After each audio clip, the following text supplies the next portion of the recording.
Chapter 155. The white silk handkerchief rose up and a flight light flashed by. This kind of flying technique made the low-level cultivators of Yi clan extremely envious. When the other cultivators in Tong and City felt the pressure of a foundation-building cultivator, their expressions changed. Only when the pressure was far away did they dare to look around. Mo Tinga rode the white silk handkerchief until she was some distance away from Tong and City. She then retracted her spiritual aura pressure. The reason why he deliberately revealed the aura of a foundation establishment cultivator in Tong and City was to intimidate others, to let them know that the Yi clan had connections with a foundation establishment cultivator, so that they wouldn't be bullied by others. This was the secular world. Most of the itinerant cultivators in the secular world had no hope of reaching the Great Tao, and their cultivation was between the first to the third layer. A foundation establishment cultivator was enough to intimidate them. The flight light of a foundation-building cultivator wasn't slow, and the white silk handkerchief was an excellent flying magic weapon. In less than half a day, they had already left Wei country. When she was in Yi clan, Yi Cheng gave her some of the information Yi clan had collected in the secular world in the past several decades. However, most of the spirit veins in the celestial pole were concentrated in Kunwu, and even if there were spirit veins in the secular world, they were very weak. Even some small cultivation groups weren't interested in them, so naturally, they couldn't be considered fated chances. Therefore, Mo Tinga didn't plan to explore the secret places provided by Yi clan. She only planned to pick some spiritual plants or find some spiritual objects in some special places. To the southeast of the Wei Kingdom was the Jin Kingdom. Mo Tinga also planned to take a trip to the Mo family's village in Lianxing City to pay her respects to her mother and retrieve her mother's remains. If she had the chance, she would be buried with her father in the future. Back then, when her father died on Demonic Mountain, Qin Shoujing brought news back saying that his body was buried on Demonic Mountain. She already had a plan in her heart. If she could form her gold core in the future, when the restrictions on Demonic Mountain weakened again, she would take a trip to retrieve her father's remains and bury him with her mother. This could also be considered fulfilling her mother's lifelong wish. At the same time, he also wanted to inform them of Tianxiao's death. When he was young, he only felt that the family was cold. If it wasn't for Tianxiao, he wouldn't even want to stay there for a day. Now, she was no longer the orphan girl who had lost her parents. Instead, she was an immortal cultivator who could fly in the sky and tunnel through the earth. Thinking back to the past, she could only sigh. Actually, her grandparents weren't bad people, but for a child, they didn't give her enough affection. She could understand, but it was difficult for her to get close to them. As soon as she entered Jin country's territory, a frown appeared on her face. She changed the direction of her flight and headed northeast. This was because she felt a strange spiritual aura fluctuation. It didn't seem like a battle of magical powers between cultivators, and it also didn't seem like the spiritual aura pressure of a high-level cultivator. Mo Tinga only hesitated for a moment before she decided to go and take a look. The spiritual energy turbulence wasn't that great, but it was a bit strange. This was the secular world, so presumably there weren't any high-level cultivators here. Now that she had a certain level of cultivation and several treasures on her, she shouldn't be in any danger. Nevertheless, the closer she got, the deeper the frown on her face became. This spiritual aura turbulence was clean and pure, and she could faintly hear the sound of wind and thunder. Could it be that a unique treasure had been born? With this thought in mind, she cast an art and urged the white silk handkerchief to move forward with all her might. Then, she spread her divine sense out. Sure enough, she discovered other cultivators were also rushing over. However, these cultivators were only in the aura refining realm. When her divine sense touched them, they knew there were foundation building seniors here, so they immediately slowed down. The more Mo Tinga flew, the stranger she felt.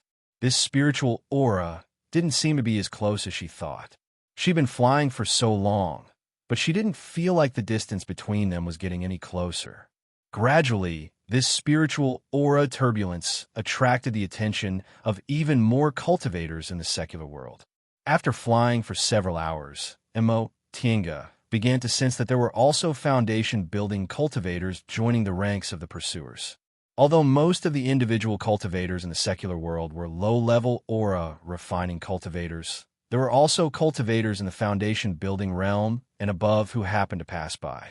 Maybe they were like her and happened to discover this spiritual aura turbulence, so they chased after it.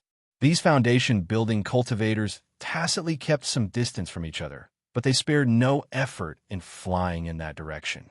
Several more hours passed, and the spiritual aura turbulence finally became a bit more obvious. Many of the foundation-building cultivators were overjoyed and sped up. Tinga's white silk handkerchief was naturally much better than these cultivators' flying magic tools. However, when she discovered other foundation-building cultivators, she no longer urged it with all her strength, and instead maintained a speed that was roughly the same as theirs. The reason for this was because she was used to being cautious. This spiritual aura turbulence was very abnormal. Rather than running in the front alone, it would be safer for her to travel with these people. If there really was some kind of unique treasure, she wouldn't be afraid of them, since she swept her gaze over them just now and discovered that these foundation-building cultivators were all early-stage cultivators. At this time, the closer they flew, the more obvious the spiritual aura turbulence became. Tinga knew the source wasn't too far away. The flight lights of the other cultivators were already visible to the naked eye. There were many people who had the same idea as her, but they all avoided her. After all, her cultivation level was in the peak of the middle stage, so she was the strongest among them. Right now, they still didn't know whether she was a friend or a foe, so it was better for her to stay as far away as possible. At this time, there were no longer any aura-refining cultivators following them. Even if some aura-refining cultivators sensed the spiritual aura turbulence and flew up, they were suppressed by the spiritual aura pressure of these foundation-building cultivators and eventually gave up the pursuit. The spiritual aura turbulence became increasingly clear. Tinga's divine sense had already sensed the source of the spiritual aura turbulence. At the same time, she also sensed other cultivators' divine senses brushing past her. She also saw cultivators rushing over from other directions. Tinga pondered for a moment, then stepped on the white silk handkerchief. Her speed suddenly became faster, leaving the foundation-building cultivators behind as she flew straight towards the source of the spiritual aura. Upon seeing the white flight light disappearing into the horizon, the faces of the foundation-building cultivators who had been flying together with her for several hours turned ashen. With this kind of speed, she could have left them behind a long time ago. It seemed that this fellow Taoist was just being lenient. Now that she suddenly sped up, did she discover something? With this thought in mind, several foundation-building cultivators also sped up and chased after her. Only one of them muttered to himself, "Her flight light is actually white. It seems this person isn't someone to be trifled with. It's better to slow down a bit." The color of a flight light was always consistent with one's spiritual roots and the cultivation technique they mainly cultivated. Gold was golden, wood was cyan, water was blue, fire was red, and earth was yellow. For cultivators with mixed spiritual roots, their flight lights were, at most, mixed colors. It was absolutely impossible for their flight lights to be white. Unless that person was a rare foundation-building cultivator with 5 spiritual roots, or a cultivator who practiced a special cultivation technique, it was impossible for a person with 5 spiritual roots to have a white flight light. Foundation-building cultivators with 5 spiritual roots had experienced many hardships that ordinary people couldn't compare to. Cultivators who practiced special cultivation techniques mostly had strange moves. No matter what kind of move they practiced, they were stronger than ordinary cultivators. Unfortunately, the other foundation-building cultivators were too eager to get their hands on the treasure and didn't think about this point. 2 hours later, Tinga landed on a cliff. At this moment, a group of cultivators had gathered on the cliff. Among them were 3 foundation-building cultivators and more than 10 aura-refining cultivators. They all looked different, but they were all staring at the valley below the cliff. Upon seeing Tinga land, Some of the foundation-building cultivators were happy, while some were worried. On the contrary, the more than 10 aura-refining cultivators were indifferent and expressionless. Fellow Taoist, Mo Tinga was still observing the valley, faintly emitting spiritual aura, when a foundation-building cultivator with a grizzled beard came to greet her and cupped his hands politely. Mo Tinga had already observed the people here. She didn't need to pay too much attention to those aura-refining cultivators, since they were probably individual cultivators in the secular world. There were 3 foundation-building cultivators. One of them was a man and a woman about 30 years old. They looked intimate and seemed to be dual cultivation companions. Both of them were in the early stage of the foundation-building realm, and there was nothing special about their appearance or clothes. There was also this Taoist who was standing together with the man and woman just now. They seemed to be friends or had reached a mutual agreement. This Taoist was in the middle stage of the foundation-building realm. He had white hair and a ruddy complexion, and his cultivation level was quite high. Since the other party was so polite, Mo Tinga also saluted him back. This Taoist had secretly peaked at her cultivation level a long time ago. Seeing that she still looked like a young girl, but had such a high cultivation level, he was inwardly shocked. In the cultivation world, although cultivation techniques with the effect of retaining one's youth weren't rare, they weren't common either. Individual cultivators most likely couldn't get their hands on such cultivation techniques. This Taoist secretly speculated that if Mo Tinga's youthful appearance was due to the cultivation technique she practiced, then she was most likely someone from a cultivation group. If it wasn't because of the cultivation technique she practiced, it would be even more frightening for her to have such a high cultivation level at such a young age. Because of this, his attitude was both polite and respectful. My Taoist name is Fangzheng. May I know how I should address fellow Taoist? Mo Tinga's gaze swept over this person, but she didn't give him her real name. I'm Yi Xiaodian. Nice to meet you. After leaving Mount Taikong, she had already changed out of her cultivation group's uniform. Her name was also an alias, and she rarely walked outside, so presumably no one would recognize her. So it's fellow Taoist Yi. Taoist Fangzheng once again cupped his hands toward her, then went straight to the point. Fellow Taoist, you must have noticed the spiritual aura fluctuation here, so she rushed over to take a look. Mo Tinga nodded. Yes. Her gaze once again fell on the valley below the cliff. This place didn't look like a spirit vein no matter how she looked at it, and this valley also didn't look special, so why was there spiritual aura here? Taoist Fangzheng smiled. What a coincidence! These 2 fellow Taoists and I also came to take a look because of this. Is that so?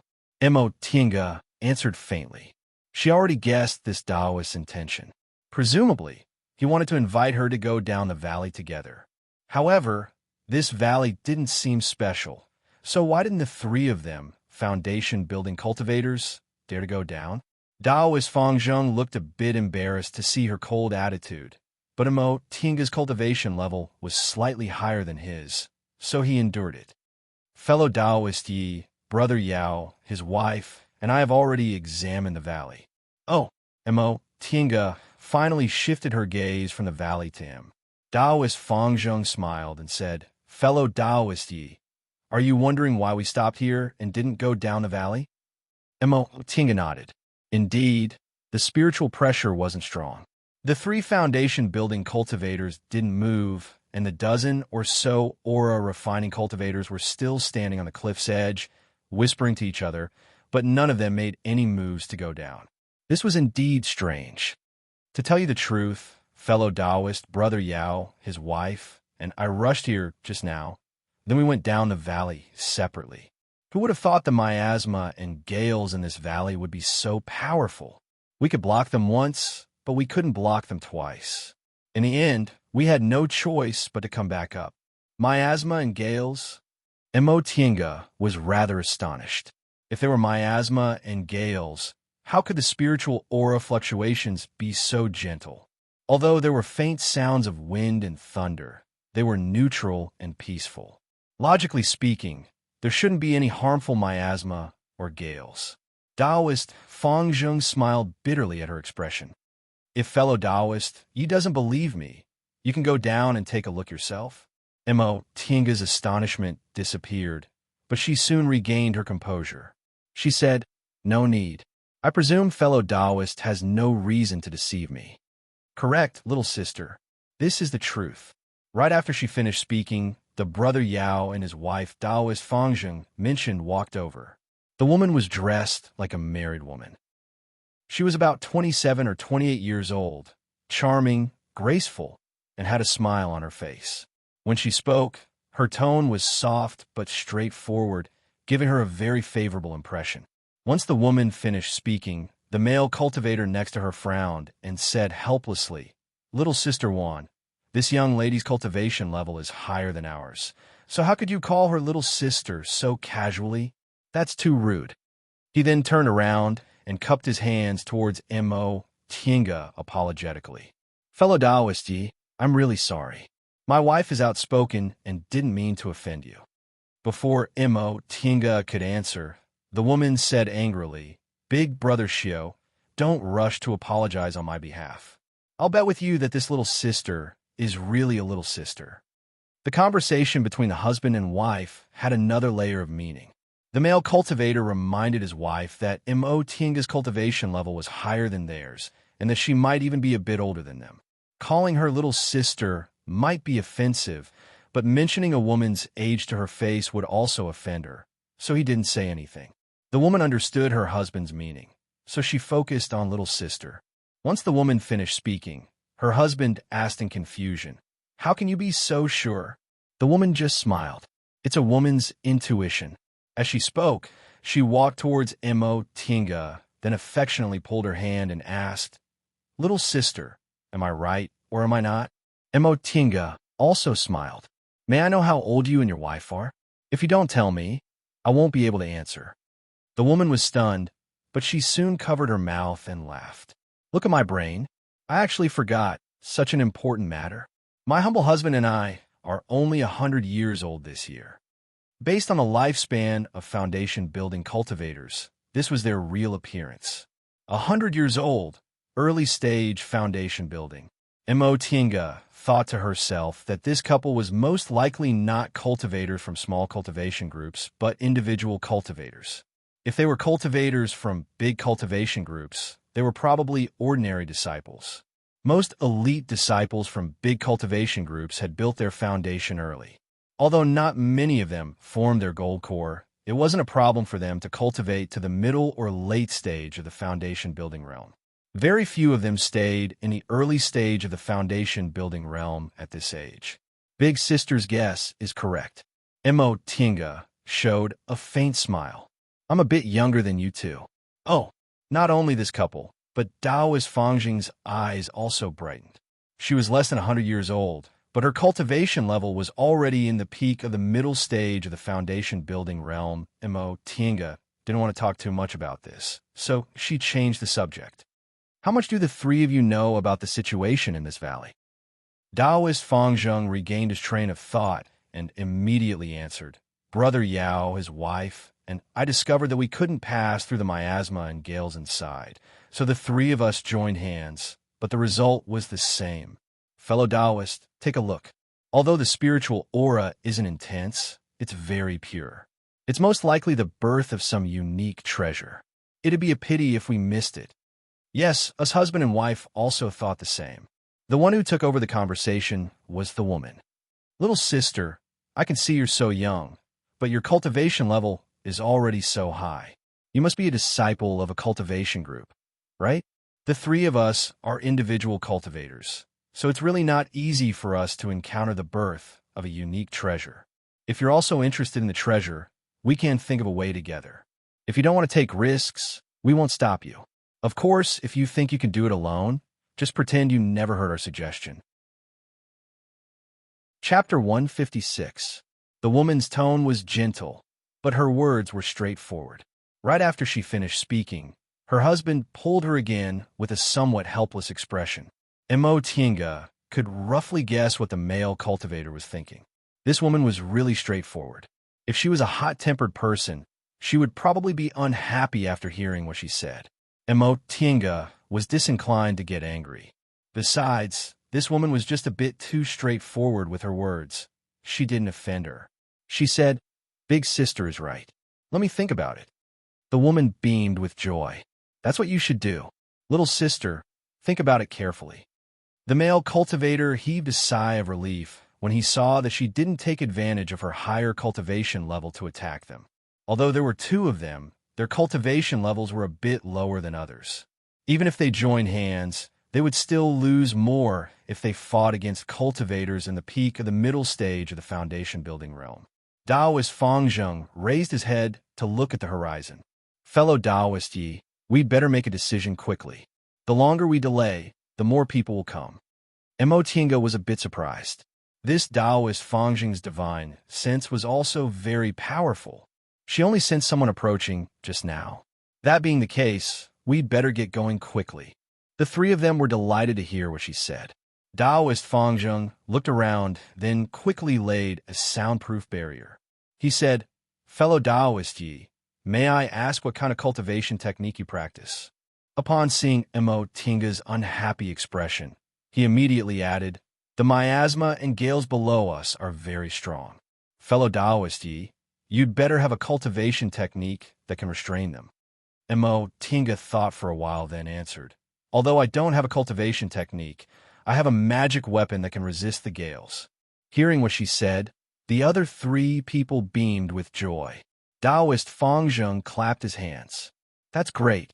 If we're talking about the miasma, I have a kind of detoxifying pill that's very effective. After you swallow it, you just need to hold your breath and circulate your cultivation technique. Fellow Daoist Yi, can your magic weapon protect the four of us from the gales?" "We'll have to see to know."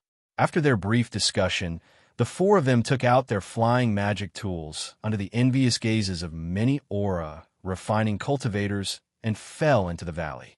What Emotinga took out was an ordinary flying sword. Firstly, the white silk handkerchief had to take on the role of resisting the gales on this journey. Secondly, she wanted to hide her wealth. The white silk handkerchief was a magic weapon. It was already eye-catching to take it out, but now it was discovered by others that it had so many functions. It was inevitable that people would be envious. From the short conversation they had just now, Emotinga found out that the man was called Yao Zixio and the woman was called Shang Ruan. They were born in a cultivation family and had been childhood sweethearts. Later, when the family declined, the two of them became loose cultivators. It had to be said that the two of them were extremely lucky. They had inadvertently saved a severely injured nascent soul cultivator.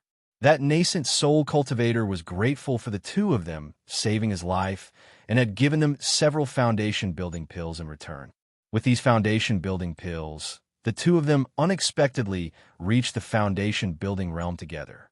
Originally, with their status as foundation-building cultivators, it wouldn't have been difficult for them to find a small cultivation group to stay in. However, they were already used to wandering the world and didn't like being tied down. Furthermore, their aptitudes weren't outstanding, so even if they found a cultivation group, it would be difficult for them to advance to the core formation realm. It would be better for them to remain as loose cultivators, which would be a bit more enjoyable. Emotinga saw that Shang Ruan was frank, open-minded, and her mental state was even more carefree than many elite disciples in cultivation groups. So her evaluation of her improved by a notch. Her husband, Yao Zixio, was rather taciturn and a bit more tactful than her, so they complemented each other perfectly. The two of them were very harmonious and looked very loving. As for Daoist Fangzheng, he was also an individual cultivator. He was quite old and had a lot of experience, but his temperament couldn't be seen yet. The three of them guessed she was a disciple of a cultivation group. Emotinga didn't deny it, and just vaguely said she was passing by and happened to run into them, so she came to see what was going on. As they flew down from the valley, they saw that the valley was filled with fog and the bottom couldn't be seen. After flying down for a while, they soon reached the edge of the miasma. Daoist Fangzheng gave his detoxification pills to the three of them. Emotinga took them but didn't swallow them. Instead, she secretly swapped them for her own medicinal pills. This Daoist Fangzheng didn't seem suspicious, but they just met, after all, so it was better to be a bit more cautious. Right after that, Tinga summoned the white silk handkerchief and chanted an incantation. In a flash, the white silk handkerchief turned into bricks which fell from all sides and surrounded the four of them like a house, trapping them inside. This was the result of her 5 years of closed-door meditation. In the beginning, this white silk handkerchief could only turn into a brick wall, but after her cultivation level increased, it could turn into more bricks, and its defense also became stronger. Under the protection of the brick wall formed by the white silk handkerchief, the four of them cautiously flew down. The miasma wasn't serious. After they flew down for a while, the wind started to howl outside. The sound of the wind became more and more violent. It was so sharp that it sounded like it was tearing something apart as it ruthlessly hit the brick wall. Tinga wrinkled her brows slightly. This gale was indeed fierce. If this white silk handkerchief hadn't been refined by a deification cultivator and wasn't an ordinary magic weapon, it probably wouldn't have been able to withstand it. Shangruan looked worried when she saw Tinga's slightly pale face. She asked in a low voice, "Little sister Yi, can you hold on?" With a pale face, Tinga said, "I don't have enough spiritual aura. You two husband and wife, give me a hand." Shangruan and Yao Zixio glanced at each other, then made hand seals together. Yao Zixio passed his spiritual aura to Shangruan, and Shangruan passed her spiritual aura to Tinga. As for Daoist Fangzhong, he was on full alert to guard against any mishaps. The gale became fiercer and fiercer. The three of them gradually ran out of spiritual aura, so they had to take medicinal pills. Because Daoist Fangzhong provided them with medicinal pills to ward off the miasma, and Tinga used her magic weapon to block the gale, the Yao couple didn't contribute anything, but the two of them didn't dare to complain. They just kept eating restorative panaceas and transferred all their spiritual aura to Tinga. Time gradually passed. The Yao couple finally finished their restorative panaceas. Yao Zixio touched his Chinquan bag, then asked Shangruan in a low voice, "Little sister Wan, do you have any more restorative panaceas?" Shangruan's complexion gradually turned pale. She shook her head and said, "This is the last bottle." They were only ordinary individual cultivators, so their families weren't rich. Tinga swallowed another restorative panaceas, then said, "Fellow Daoist Fangzhong, how about you take their place?" Now that the four of them were on the same boat, how could Daoist Fangzhong refuse? He nodded and said, "Brother Yao, you and your wife should rest for a while. I still have some restorative panaceas on me, so it won't be a problem for us to hold on for a while." The Yao couple had already used up their medicinal pills, so how could they refuse? Yao Zixio said, "In that case, we won't be polite." Daoist Fangzhong put his palms together and moved his spiritual aura into Tinga's body through her back. Now that Yao Zixio and Shangruan were free, they seized this time to close their eyes and rest. At that moment, there was a whooshing sound outside. All of a sudden, several gusts of gale attacked them, hitting the brick wall outside heavily. For a moment, Tinga lost control of the brick wall, causing the four of them to suddenly feel dizzy. Shangruan called out, "Big Brother Xiao." Yao Zixio hastily rushed over. The two of them held each other's hands tightly and steadied themselves together. Tinga and Fangzhong's cultivation levels were higher than theirs, so their adaptability was also faster than theirs. Once Tinga realized she was losing control of her magic weapon, she immediately bit the tip of her tongue and spat out a mouthful of blood essence, forcibly regaining control of the magic weapon. Daoist Fangzhong also immediately moved his spiritual aura again, sending it into Tinga's body. After the torrent passed and the four of them regained their stability, Tinga said, "The situation isn't good. If the gale was a bit stronger, my magic weapon wouldn't be able to hold on." What she said made the other three people wrinkle their brows. They had experienced it themselves, so they naturally knew how powerful the gale was. Right now, the Yao couple had used up all their restorative panaceas and didn't have enough spiritual aura, so even protecting themselves would be a problem. Although Daoist Fangzhong still had some strength left, if Tinga couldn't hold on, He wouldn't be able to survive the gale without the protection of the white silk handkerchief. While they were hesitating, another torrent came. This time, Emotinga was already prepared. She had been using her divine sense to firmly control the white silk handkerchief, but this time, the torrent was even stronger. Even though Emotinga's divine sense was powerful, she still felt powerless even though she wanted to. She made a prompt decision and shouted, "This won't do. We have to go back." Nevertheless, Taoist Fangzheng was hesitant. We're almost at the bottom, aren't we?" Emotinga raised her voice. "If it comes again, I won't be able to hold on." "Fellow Taoist Fangzheng, can you guarantee you'll be able to hold on?"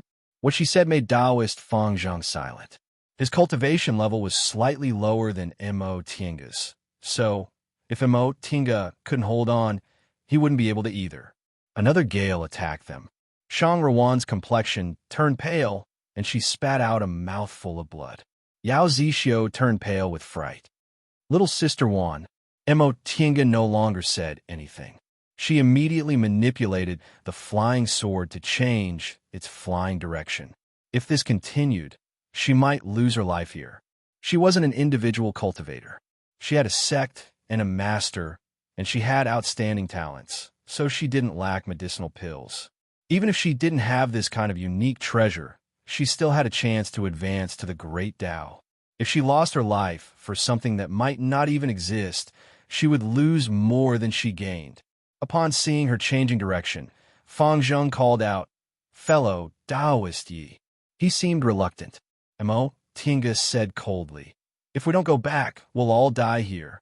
No matter how good a treasure is, it depends on whether we're alive to enjoy it." Taoist Fangzheng's face flushed, but he didn't say anything in the end. Unlike these people, he didn't have much time left in his lifespan, so he had to seize every opportunity he could. However, if he offended this little girl now, he would die here without the protection of her magic weapon. He stared at the bottom of the ravine, which was visible to the naked eye, with an unwilling expression on his face. Yao Zixio was also unwilling. Shang Ruan said softly, "Big Brother Xiao, the most important thing is for us to be together and live well." Yao Zixio was silent for a long time before he finally let out a soft. The four of them flew upward in silence. The gales finally weren't as fierce as before, so the four of them felt a bit relieved. All of a sudden, a rumbling sound rang out. The Yao couple looked up and immediately turned pale with fright. "Fellow Taoists," Emotinga followed their line of sight and looked up. Her eyes immediately widened. A part of the mountain wall was cracked by the gales and was falling towards them. "Brother Yao, quickly block it," Taoist Fangzheng shouted. The Yao couple finally regained their senses. They hastily joined hands to make hand seals, creating a protective cover above everyone's heads.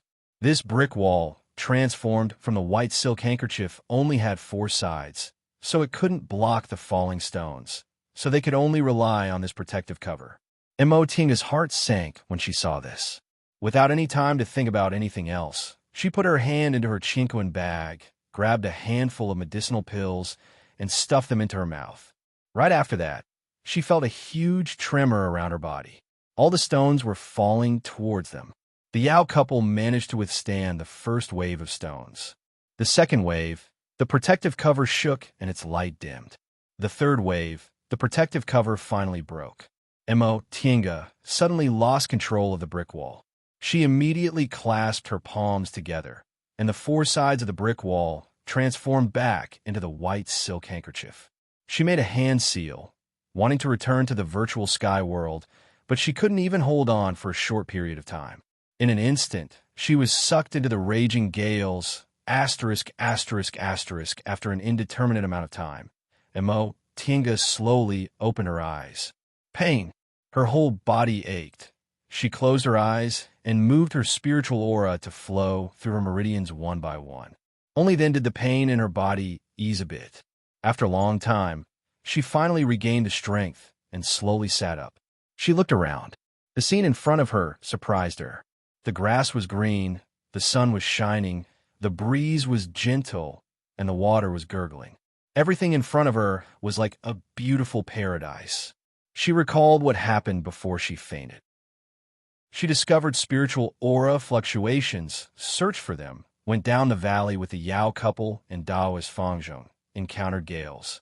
In the end, she wanted to enter the virtual sky world, but she didn't make it in time. She was sucked into the gales and lost consciousness. She touched her body, but she wasn't injured. Her dantian and meridians were extremely tough, so they weren't damaged. The reason why she didn't have any external injuries was because she was wearing the Heaven and Earth Cloud Silk armor. She stole this magic tool from Yunwu Sek's Giyuan Hall when she left Mount Yunwu and gave it to her along with the land-fleeing ruler. The land-fleeing ruler once saved her life, and this Heaven and Earth Cloud Silk armor also saved her life now. Emo Tinga wiped away her messy thoughts and stood up. This was indeed a valley, but it was completely different from the previous valley filled with fog, miasma, and gales. What kind of place was this? How'd she get here? She summoned the white silk handkerchief, stepped on it, and flew into the air. Looking down from the sky, this was a T-shaped valley surrounded by steep mountain walls. Aside from flying up, she couldn't find an exit. Emo Tinga cautiously flew along the rock walls. She didn't know what happened to the Yao couple and Daoist Fangzhong. The Yao couple were two people, and Daoist Fangzhong was very experienced, so he should have some self-defense methods. This place was filled with birds and fragrant flowers. The trees and grass were lush, and there were even harmless little beasts running around occasionally. Presumably, there shouldn't be any danger, right? Her gaze swept over the area below, and she suddenly found something black. Emo Tinga wrinkled her brows and started to descend. That thing seemed to be a pile of stones. The further she went down, the clearer she could see it. It seemed to be a stone statue. Emo Tinga's spirit was aroused, and she continued to descend. The existence of a stone statue meant there were traces of people living here. Since there were traces of people living here, she could ask them to find out what this place was and what was going on. Once she landed on the ground, Emo Tinga looked up. This stone statue was several hundred feet tall. Based on its facial features and posture, it seemed to be a woman. Her hair was tied up in a high bun with a phoenix hairpin, and her clothes were a bit strange. She wore a short jacket that tightly wrapped around her upper body, exposing her entire shoulders, while her lower body was covered in a long skirt. Although it was a statue, it gave off an elegant and spirited feeling. This kind of clothes seemed to be worn several thousand years ago. Several thousand years ago, women didn't need to wrap themselves tightly like they did today. They were beautiful by exposing their shoulders, but they liked to wear long skirts, which made them look like fairies, as if they were flying in the sky in a painting. Emo Tinga examined the stone statue carefully. It was covered in moss, and it seemed like no one had taken care of it for a long time. She was a bit disappointed. It seemed the people in the valley had most likely moved away. There was a stone platform under the stone statue, which seemed to be an altar. The incense burner was also full of weeds. Emo Tinga suddenly wrinkled her brows. She placed her hand on the incense burner on the altar and gave it a light push, causing a faint spiritual aura to emerge.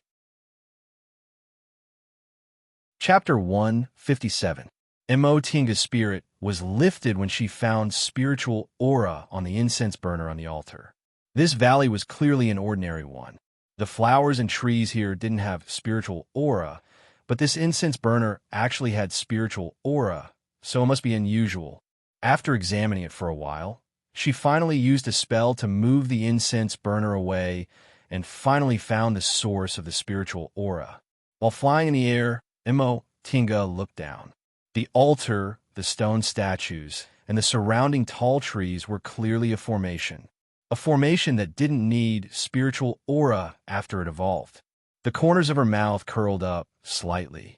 There were also formations in the mortal world. Those formations didn't need spiritual aura, but they were evolved from formations in the cultivation world. Their purpose was to confuse the judgment of mortals. If cultivators used their divine sense and magic, they would naturally be able to break them. Emo Tinga put her palms together and cast a spell. The incense burner on the altar instantly exploded, revealing the things inside. Spiritual aura soared into the sky, and the surrounding scenery suddenly changed.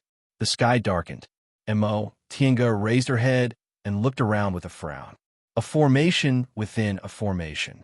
This formation was a real formation from the world of cultivators. The stone statues and altars she saw just now were all gone, leaving only an empty wilderness. No, this was an illusion.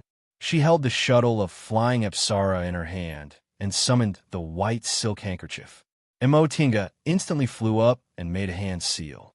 After making several extremely complicated hand seals, several spiritual auras were sent out at the same time. Whistling sounds came from the dark night, like the whimpers and roars of malicious spirits. Then, several spiritual auras counterattacked. Tinga shook her hand and summoned the white silk handkerchief, which turned into 4 brick walls and firmly blocked the counterattack. In the next moment, she put away the white silk handkerchief and took out the shuttle of flying Apsara, which turned into several golden lights and attacked. Puff, puff, puff, puff. After several soft sounds, everything quieted down and the sky brightened. Tinga breathed a sigh of relief. This formation had been around for thousands of years, so its spiritual aura was already weak and its power was greatly reduced. That was why she could break it so easily. However, based on the technique used to lay this formation, its original power would probably even trap a nascent soul cultivator for a while. Could it be that the person who laid this formation was a nascent soul cultivator? With this thought in her mind, Tinga cautiously observed her surroundings. The formation was broken, and the scenery returned to its original appearance. A hole appeared under the incense burner, and spiritual energy surged out. Tinga was flabbergasted. There were obviously no spirit veins in this valley. So why did this cave emit such pure spiritual aura? This spiritual aura fluctuation was very similar to what she had felt before. Upon discovering this, Tinga cautiously approached it. She first used magic to probe it, then caught a live animal and put it inside. Only after confirming that there were no abnormalities did she slowly step inside. The cave entrance was extremely narrow, probably only wide enough for one person to pass through. Following the stone steps, they walked down step by step until they reached a spacious hall. Tinga flicked her finger, causing a cluster of flames to appear on her fingertip. With the eyesight of an immortal cultivator, although they could see things in the dark, it was very difficult. If there was an open flame, they would be able to see clearly. He raised his head and looked around. This hall was chiseled into the stone wall, and it looked like a cave. Could it be the cave of an ancient cultivator? After a brief moment of excitement, Tinga suddenly thought of something. No, that stone statue just now was obviously a person from several thousand years ago, so it shouldn't have anything to do with ancient cultivators. He walked past the hall and slowly walked along the stone path. The hall was very dark, but the spiritual aura was very dense. Tinga concluded that this was a small spirit vein that had been sealed by someone with a formation. Apparently, this was most likely a cultivator's cave, and this cultivator's cultivation level was definitely above the nascent soul realm. With this conclusion, Tinga's interest was finally piqued. Since the formation was still there, this cave shouldn't be an abandoned one. If that was the case, this nascent soul cultivator most likely passed away in this cave. What did the cave of a nascent soul cultivator passing away represent? This cave must contain the cultivator's treasures. Tinga took out the shuttle of flying Apsara and circled around her vigilantly. After coming to this conclusion, Tinga became even more cautious. The long stone path was filled with boundless darkness. After walking for a while, Tinga suddenly felt a chill run down her spine. Although she was already an immortal in the eyes of mortals, she still felt a bit scared when faced with this kind of scene. She recalled her previous adventures. They were just killing each other. She had never faced the ignorant darkness alone. In the darkness, she could only hear her long and light breathing. The sound of breathing that she usually couldn't hear was exceptionally clear in the boundless silence. She could only see the flame on her fingertips. The rest was hazy, which made it even more terrifying. Realizing that her mood wasn't right, Tinga closed her eyes and made a hand seal. The space between her eyebrows shone brightly, and she instantly entered the virtual sky world. Seeing the familiar bamboo house and the brook, her mood calmed down a bit. Sitting in the bamboo house, Tinga couldn't help but shake her head. Sure enough, her mental state wasn't tempered enough. If that was the case, there would definitely be problems when she went through the inner demon during core formation. Fortunately, she came out to gain experience. Otherwise, even if her master was a nascent soul cultivator, he wouldn't be able to find any problems with her. She sat cross-legged and began to adjust her breath. She ran her great circulatory circle to confirm that her mood was calm before she prepared to go out and continue exploring. But before she could chant the incantation, she suddenly stopped. Outside the virtual sky world, a vague voice came. "Big Brother Xiao, take a rest first." This was Shang Ruan's voice. Tinga made a hand seal and pointed her finger. Then, the voice became clear. "Big Brother Xiao." Shang Ruan's breathing was very loud. She seemed very tired. With her cultivation level in the early stage of the foundation building realm, there was no reason for her to feel tired. Could it be that she was injured? After a while, she finally heard Yao Zixio's voice. "Little Sister Wan, are you all right?" Shang Ruan panted for a while before her breathing gradually became smooth. She said, "Big Brother Xiao, why are you in such a hurry?" Tinga could hear the complaint in her voice. Yao Zixio said, "We survived a disaster and found a cultivator's immortal's cave here. There might be some treasures inside, so of course I'm in a hurry. If Daoist Fangzheng and that female cultivator surnamed Yi find them, won't we have a share?" "So what if we don't have a share?" Shang Ruan was a bit annoyed. "Didn't you say being with me would be good? If we can be together. So what if we don't have any treasures?" After a while, Yao Zixio finally said, "Little Sister Wan, I'm doing this for the sake of us being together. We went through all kinds of hardships to escape. What if we get caught again? All these years I've thought it through.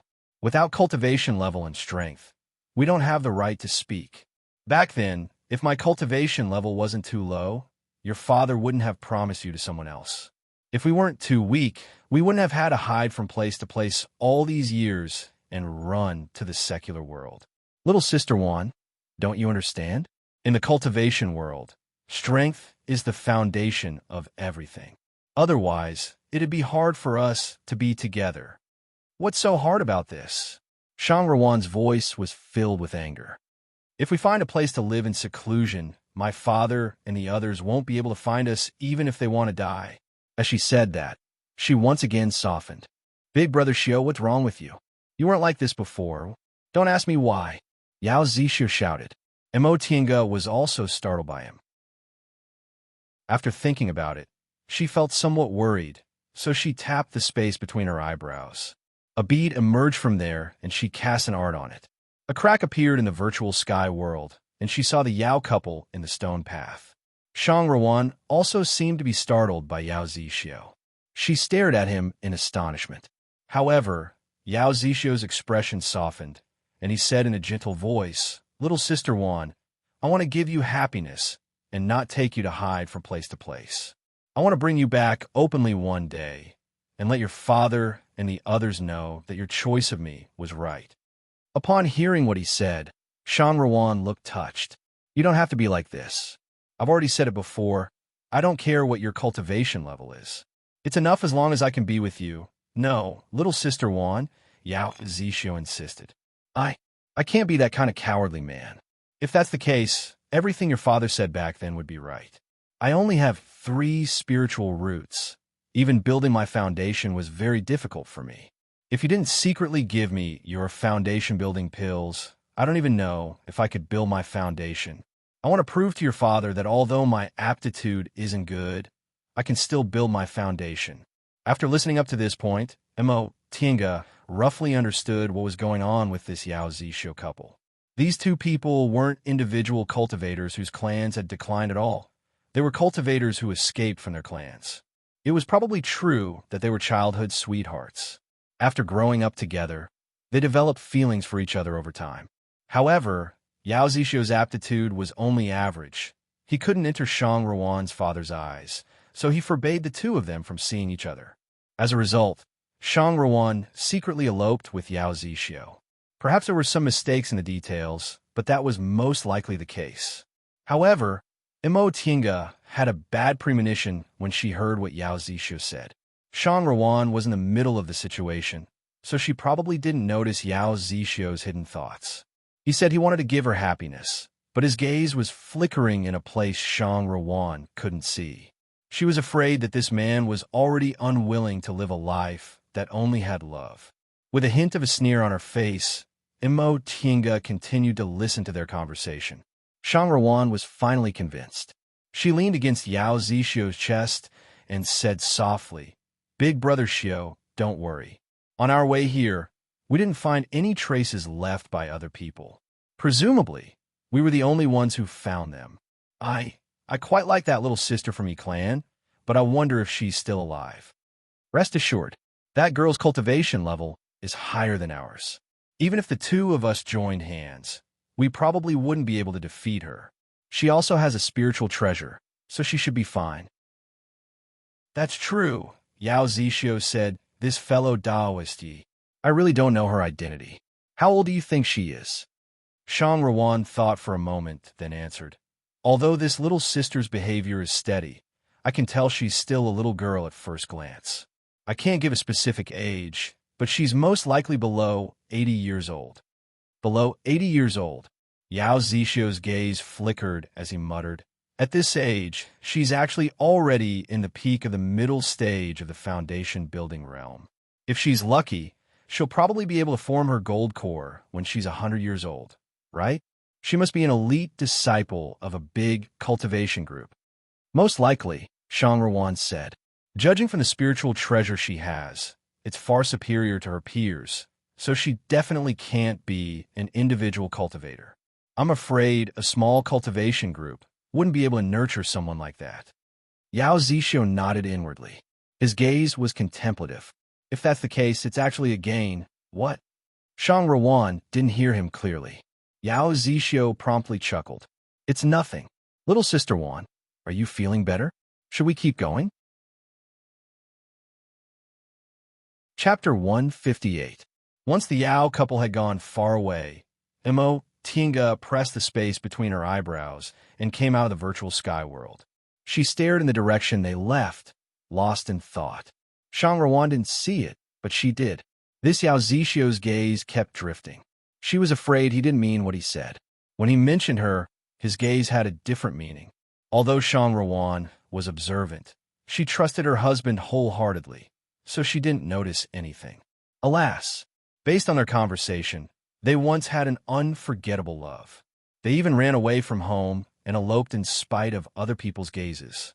Who would have thought that such an unforeseen event would happen after their loving companionship? That Yao Zixio was obviously unwilling. How could cultivators completely give up on their cultivation? When they eloped, they might have been sincere, but after they obtained her, they weren't willing to be like this for the rest of their lives, so they still wanted to advance their cultivation levels. What about bringing her back openly? That was all a lie.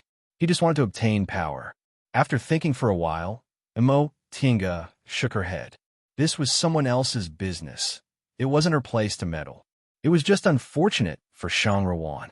Although her cultivation level was average, her mental state surpassed many cultivation group disciples. Based on their conversation, her aptitude probably wasn't bad either. If she cultivated diligently, she might be able to advance. Love? Wasn't Tian Xiao like this back then?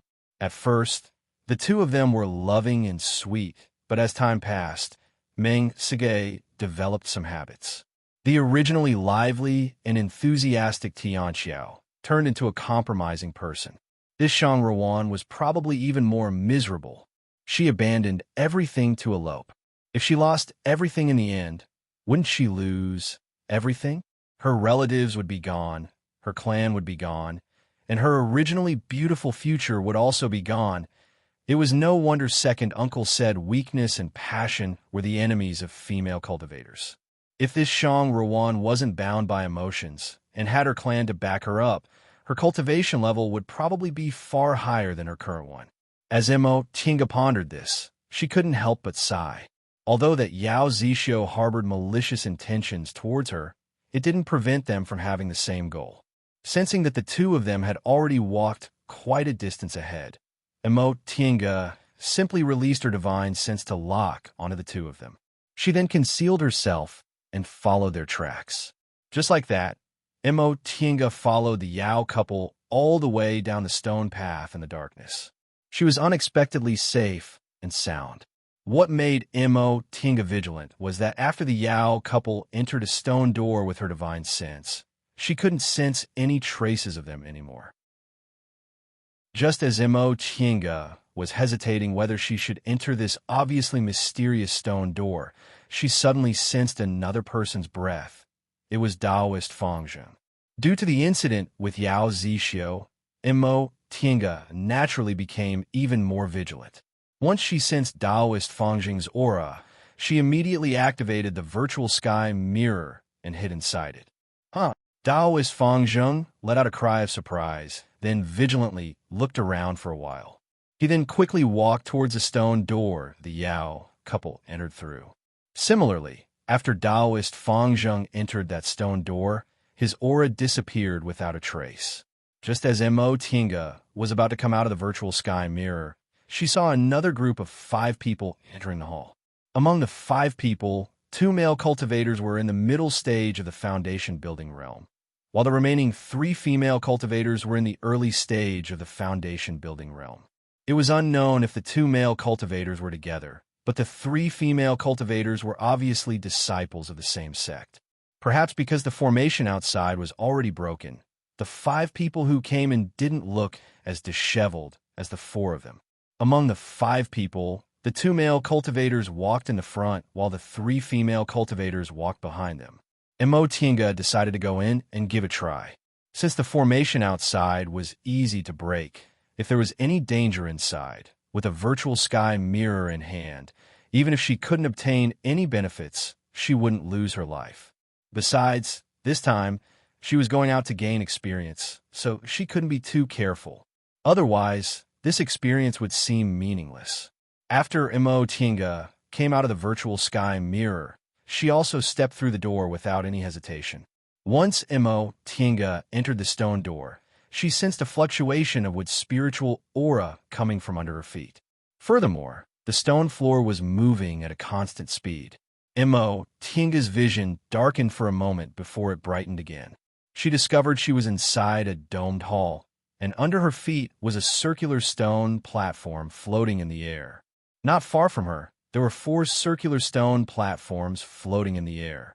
One of them was occupied by the Yao couple, Taoist Fangzheng, the 2 male cultivators who came later, and the 3 female cultivators from the same sect. The 5 stone platforms were gold, cyan, blue, red, and yellow respectively. They emitted pure spiritual aura of the 5 elements. Mo Tinga was standing on a cyan stone platform.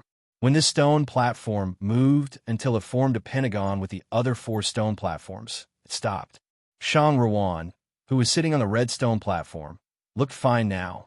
Once she saw Mo Tinga standing still, she smiled and said, Mo Tinga, little sister, fortunately you also came in without a hitch.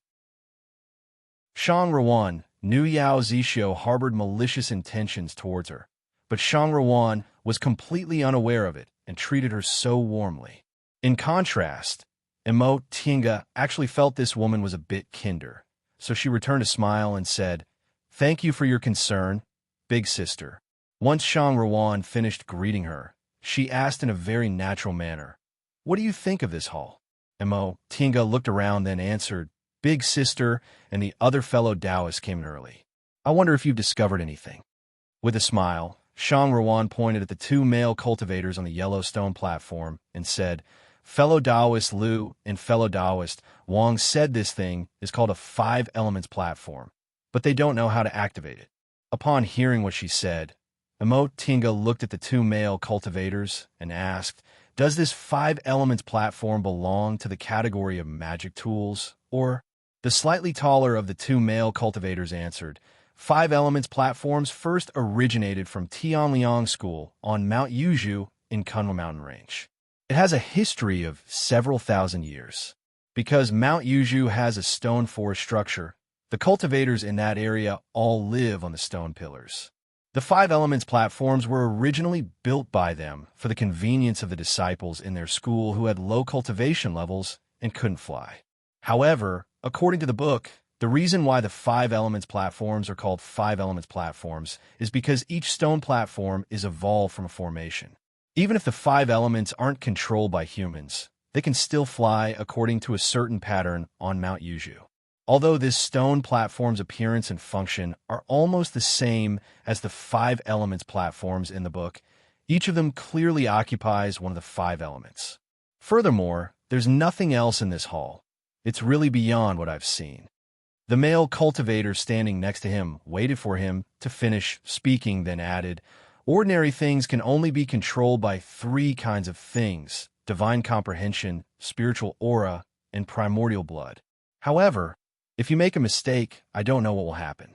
Seeing that the two male cultivators were able to clearly understand the origins of things related to formations, it could be assumed that they were from a sect that specialized in formations. One of the three female cultivators from the same sect was the first to reveal a hint of fear. She looked at the stone door that hadn't been closed yet and softly said, "Senior Marshal Sister Yin, we don't know anything about formations, so it's hard for us to judge whether this is right or wrong. How about we leave first?" The other female cultivator frowned and agreed. Junior Marshal Sister Yun's words are reasonable. Besides, we still haven't finished the task Master gave us, so we shouldn't take any risks. Senior Marshal Sister Yin nodded and said, "Since that's the case, it's more important for us to get down to business." Unexpectedly, just as she finished speaking, the stone platform floated toward the stone door. The three of them cried out in surprise. When the stone platform floated to the door, the three of them glanced at each other. Senior Marshal Sister Yin said, "How about we think about it together and go back to where we were just now?" The three women reached an agreement, and the stone platform actually moved back to its original position. A hint of joy flashed across everyone's faces in the main hall. However, after feeling pleasantly surprised, everyone revealed bitter smiles again. Shang Ruan was the first to show a bitter smile. "Even if we know how to use it, we don't know where we're going." Unexpectedly, Shang Ruan's question, where we're going, echoed in the main hall. A white light flashed before everyone's eyes, and they saw five large words floating in the middle of the main hall.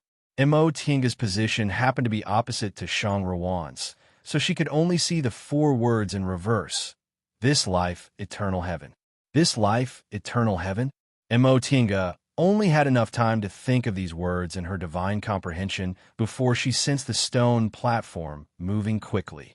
The other stone platforms also acted the same way as this one. They all started to spin rapidly with the center of the main hall as the center. The gales they experienced when they entered the valley were actually swirling upwards from the empty bottom of the main hall. Just as Tinga was about to release her protective aura, she saw a circle of bright blue light erupting from the edge of the stone platform. Right after that, she felt there was nothing under her feet, so she subconsciously summoned the white silk handkerchief. By the time she regained her composure, she realized the main hall had disappeared, the five elements platforms had disappeared, and the person who was standing next to her a moment ago had also disappeared. She returned to that valley with green grass and bright sunlight. Under her feet was the white silk handkerchief she usually used to fly. The stone statue in the valley was still the same stone statue, but the entrance was no longer there. On the precipitous mountain wall she saw just now, there were now many stone platforms shaped like entrances.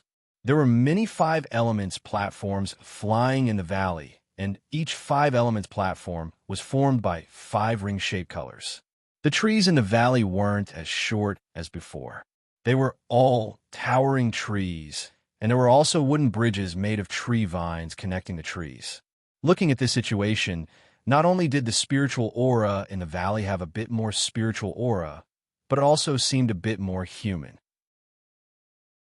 Tinga felt that perhaps in the next moment, a woman wearing a short jacket with a phoenix hairpin and a long skirt would walk out from the stone platform on the precipitous mountain wall. Just as Tinga was thinking about this, a woman dressed like this really walked out from one of the stone platforms in the middle of the mountain wall. That woman stepped on a horsetail whisk and flew towards Tinga at high speed. Tinga was ready to take action, but the woman said, "Fellow Taoist, do you see the two junior martial sisters who came with me?" Tinga took a closer look. Although her attire had completely changed, this woman was obviously the woman surnamed Yin from the main hall just now. However, under this attire, she looked even more graceful and charming. Tinga said with astonishment, "Fellow Taoist Yin, why are you dressed like this?" A trace of astonishment flashed across the woman surnamed Yan's face. She said, "Miss, aren't you also dressed like me?" Tinga was about to refute when she felt a chill on her shoulder. She looked down and saw that she, who was still wearing a loose robe with big sleeves, was now wearing a short jacket and a long skirt just like the woman surnamed Yin. However, the woman's attire was the same as the one on the stone platform. It was a brilliant gold color, while Tinga's was a verdant green. Tinga recalled that her attire only changed after the woman surnamed Yin arrived. So she asked, "Fellow Taoist Yin, did you change into this kind of attire right after you arrived here?" The woman surnamed Yin pondered for a moment, then answered, "When I arrived here, I was separated from my two junior martial sisters. That doesn't seem to be the case. It seems like I only changed into this kind of attire after I walked onto the stone platform." Tinga asked again, "Then, when fellow Taoists saw me, was I already dressed like this?" The woman surnamed Yin wrinkled her brows and answered, "This, I'm not too sure." Tinga's expression couldn't help but change. Divine comprehension could actually play such a big role in this place. After thinking for a moment, she understood what was going on. Obviously, after she saw the stone statue at the entrance, her divine comprehension flashed in her mind, and what she saw in front of her was the same as what she imagined. An illusory formation was also an illusory formation. More than 10 years ago, she and Wei Jiasi experienced an illusion during the demonic beast riot. However, compared to this illusion, that one was simply too crude. Tinga once recalled that if she went to experience that illusion today, she would definitely be able to break it in the first round. However, the illusion in front of her was clearly fake, yet it looked flawless. Upon seeing Tinga's expression suddenly change, the woman surnamed Yin furrowed her brows and asked, "Fellow Taoist, is there something wrong?" Tinga slowly exhaled. While carefully observing her surroundings, she said, "Fellow Taoist, could it be that you haven't noticed that whatever we think about becomes real?" Just as this thought flashed through her mind, a spiritual beast that looked like Xiaohua suddenly appeared on the grass and pounced towards her. Tinga reached out her hand and stroked the head of this Xiaohua. It was smooth to the touch, just like the real thing. Upon hearing what Tinga said, the woman surnamed Yan's expression immediately changed. She pondered for a moment, then made a hand seal, sending a wind blade towards Xiaohua. Unexpectedly, Xiaohua suddenly jumped and rolled away, spewing out an ardent yang real fire. "Ah!" The woman surnamed Yin hastily dodged, but she still shouted at Tinga, "Fellow Taoist, isn't this real?" Tinga shook her hand, and the shuttle of flying Apsara turned into a golden light that surrounded Xiaohua. She then used the soul-refining art and fiercely pressed it down. The second-ranked spiritual beast, Xiaohua, immediately let out a whimper and fell to the ground. She stared at Xiaohua's corpse and said slowly, "This is fake." The woman surnamed Yin stared at her in a daze. Just now, she personally tested it. This spiritual beast was indeed a second-ranked spiritual beast, but when Tinga attacked, this spiritual beast didn't even have the chance to resist and was killed.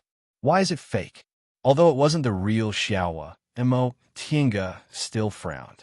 She turned her head away from the badly mutilated corpse of the spiritual beast and explained to the woman, I didn't bring any spiritual beast with me on this trip. I was just testing it. Sure enough, as soon as I thought of spiritual beasts, it transformed into my spiritual beast's appearance. Moreover, even its cultivation level was the same. There was only one flaw. When Xiaohua advanced to the second rank, his ardent young real fire turned into sun real fire. So this fake Xiaohua had the appearance of a real second-rank inferno beast. Upon realizing this, Mo Tinga's brows furrowed again. To be able to do this, it showed that the master of this illusory formation used his own thoughts to set up the formation. However, this also showed a deeper problem. The master of this illusory formation had very profound knowledge. He seemed to be able to transform whatever the person who entered the formation thought of. This point was even more terrifying than the power of the illusory formation itself. The existence of an illusory formation proved that the master's attainments in formations were very high. However, all formations could be cracked. Nevertheless, with his knowledge, this illusory formation had no flaws at all. Moreover, from another perspective, what kind of person could have such profound knowledge? He could actually imitate the things most people thought of without the slightest error, except for some mutated things. This was too terrifying. The more Mo Tinga thought about it, the more she felt that the master of this illusory formation had abilities beyond her imagination. In the end, her forehead was already covered in fine beads of sweat.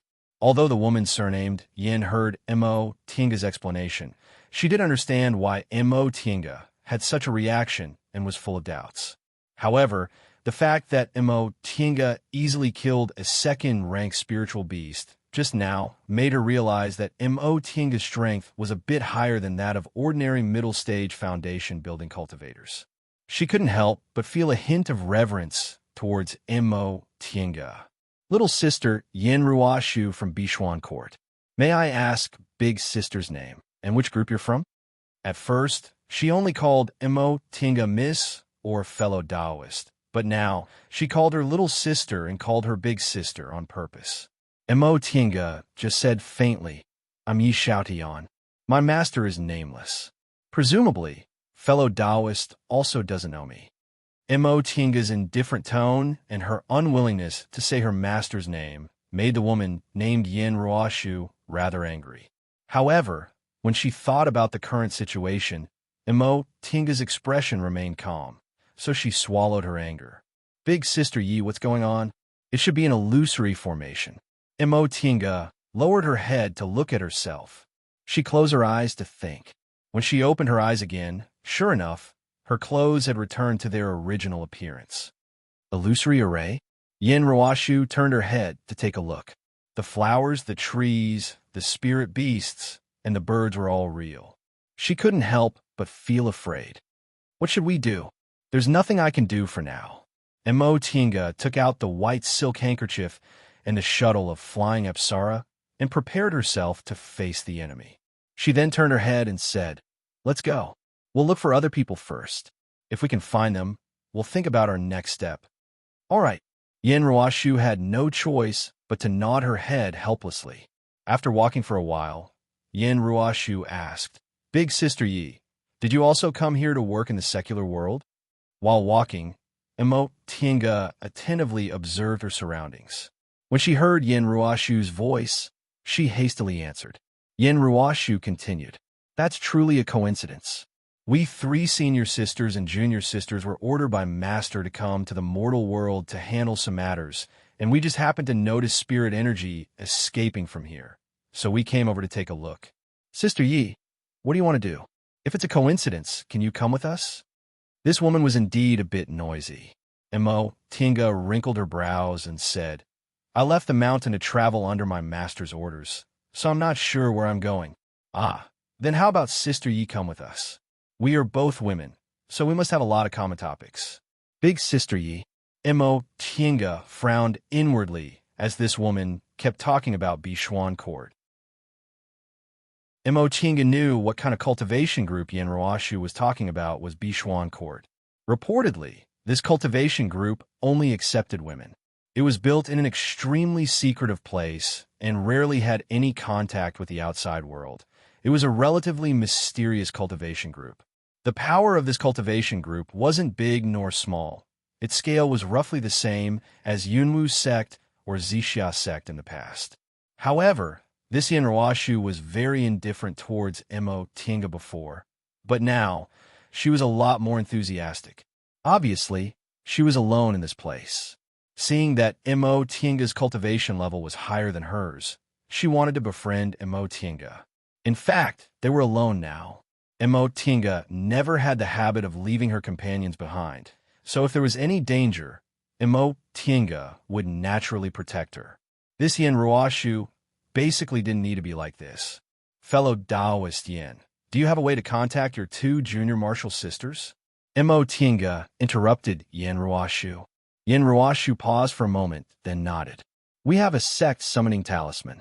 The so-called sect summoning talisman was a method for disciples of the same cultivation group to communicate with each other. This talisman was different from a personal summoning talisman. It used a special method. Once it was sent out, all the disciples of the same cultivation group within a certain range would receive it. Tinga also had several sect summoning talismans in her hands. Every disciple of a cultivation group could receive them when they left the mountain. However, it wasn't easy to make these talismans, so it was best not to use them unless it was an emergency.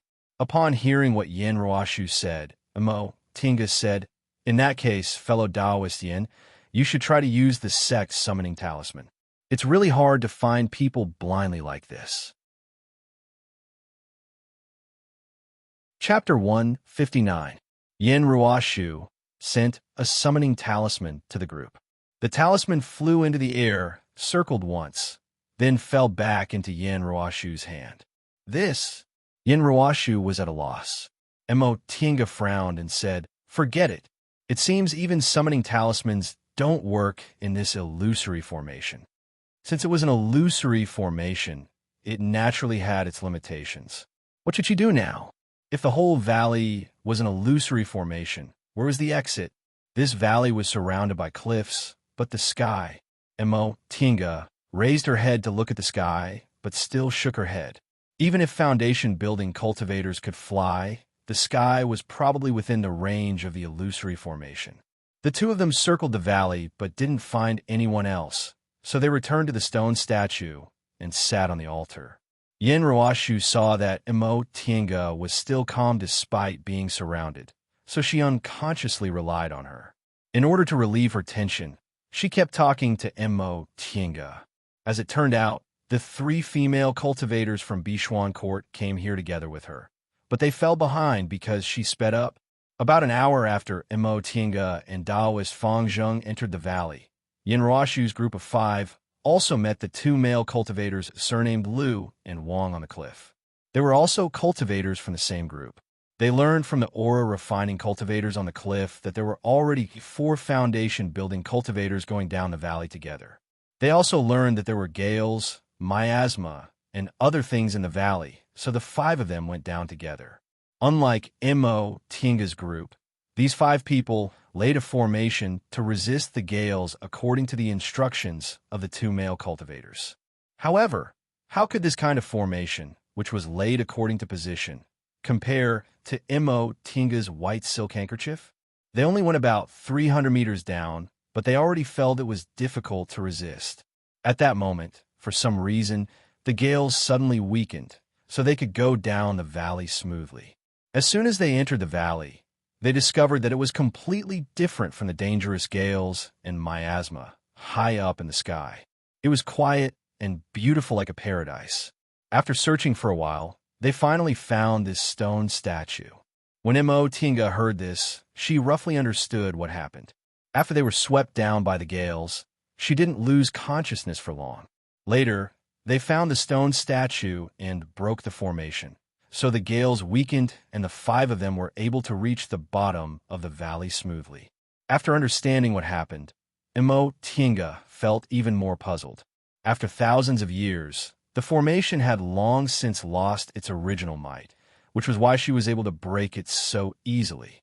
However, she had never imagined that the formation could actually affect the astral winds in the valley. If that was the case, wouldn't the might of the formation be much stronger than she had imagined? The hidden little spirit vein, the formation of the altar, the mysterious 5 elements platform, and this illusory formation that he knew was fake but couldn't see through, the master of this place was really terrifying. In addition, this valley was clearly as beautiful as a fairyland, but the air was filled with miasma and astral winds, as if it was deliberately not letting outsiders know. Putting all these together, it sounded like some kind of expert was living here in seclusion. However, what about the stone statue and the altar? The two appeared in the same place, which was like worshiping gods in the mortal world, but there were traces of immortal cultivators everywhere. Could it be that there were mortals in this valley who worshipped the immortal cultivators who lived here as gods? She thought of several possibilities in her mind, but Yin Ruoshu was still jabbering on and on. Emo Tinga was annoyed by her, so she stood up and said, "Fellow Taoist Yin." Yin Ruoshu was stunned. "Let's split up and search. If we run into other people, we'll meet here." Yin Ruoshu was at a loss. She was indeed a bit scared to be alone. Emo Tinga's heart softened when she saw a trace of fear flashing across her face, but also embarrassed to say it out loud. She found this person too weak and displeasing to the eye, but she was actually just a timid woman who didn't have any bad intentions. Emo Tinga softened her tone and said, "If it's inconvenient for fellow Taoist, you can wait for me here. I'll be back soon." Yin Ruoshu nodded gratefully. "Okay, big sister, you have to be careful." Emo Tinga gave her a smile. Then she controlled the white silk handkerchief and flew up. When she was with Yin Ruoshu just now, they only roughly searched the entire valley. This time, without Yin Ruoshu chattering on the side, Emo Tinga carefully searched the stone platforms one by one. The location of the stone statue in the T-shaped valley happened to be in the bottommost hook. There was also a long valley path that was horizontal and vertical. There were too many trees, and their branches were too lush, making it inconvenient to fly. Emo Tinga simply got off the white silk handkerchief and walked along the vine bridge. If she ran into a 5 elements platform, she would be directly taken to the next point. Maybe those people also did the same. She might be able to find 1 or 2 by chance this way. As she walked on the vine bridge and among the trees, she heard the chirping of insects, the singing of birds, and the frolicking of spiritual beasts. Emo Tinga suddenly had a feeling that living in seclusion for the rest of her life in such a paradise was also good. But this thought only flashed in her mind for a moment before she immediately swept it out of her mind. She had a virtual sky world. Wasn't it also a paradise inside? What was there to be envious about? If she let this thought go, she was afraid she really wouldn't be able to get out of this illusory formation for the rest of her life. After walking for a while, she suddenly sensed a faint spiritual aura fluctuation with her divine sense. Emo Tinga's spirit was aroused. She couldn't care about anything else. She alternated between the vine bridge and the 5 elements platforms, rushing towards the spiritual aura fluctuation. The spiritual aura fluctuation became clearer and clearer. She clearly felt that 3 cultivators were fighting. One of them had a somewhat familiar spiritual aura. Emo Tinga stepped onto another 5 elements platform. She turned a corner and saw it. It was the 2 male cultivators Lu and Wang and Taoist Fangzheng. She didn't know what was going on, but the 3 of them were actually fighting recklessly with bloodshot eyes. The other strange thing was that although the 2 male cultivators Lu and Wang were fighting together against Taoist Fangzheng, they would trip each other up from time to time. It was simply a 3-way fight. If she only met them on the road, Emo Tinga wouldn't have paid any attention to them. Even if the 3 of them died together, it wouldn't have mattered to her. But now, they encountered the illusory formation in this valley together, and each of them was standing on one of the 5-colored stone platforms. Who knew if something bad would happen if one of them died? With that thought in mind, Emo Tinga summoned the white silk handkerchief. As she flew towards them, She shouted, "Stop!" The three people looked at her at the same time, but all of them suddenly changed direction and started to attack her with magic tools and spells. Taoist Fang Zheng shouted, "Fellow Taoist, you don't get involved. I found this thing first." Mo Tinga was stunned. She didn't have time to think about the meaning of his words because the attacks from the three people's magic tools had already arrived. She raised her hand, causing a brick wall to fall and completely block the three people's attacks. At the same time, she used the shuttle of flying Apsara and the soul-refining art to release its spiritual aura pressure. The three people immediately felt their heads go numb and their movements were a step slower. Each of them was surrounded by the golden rays formed by the shuttle of flying Apsara. Nevertheless, these three people weren't mediocre. Among the 9 people trapped in this valley, 5 of them were in the early stage of the foundation-building realm, while the 4 of them were in the middle stage of the foundation-building realm. Mo Tinga wasn't afraid of facing 3 middle-stage foundation-building cultivators at the same time. But even if she wasn't afraid, it was still very difficult for her. She borrowed the spiritual aura pressure from the second layer of the soul-refining art to seize the initiative and split the shuttle of flying Apsara into 3, trapping the 3 people at the same time. In the next moment, the 3 of them reacted and each used their own methods. Taoist Fangjing used a horsetail whisk. Although it wasn't a high-grade magic tool, it had a lot of experience. Among the 2 male cultivators, surnamed Liu and Wang, one used a sword while the other was a talisman cultivator.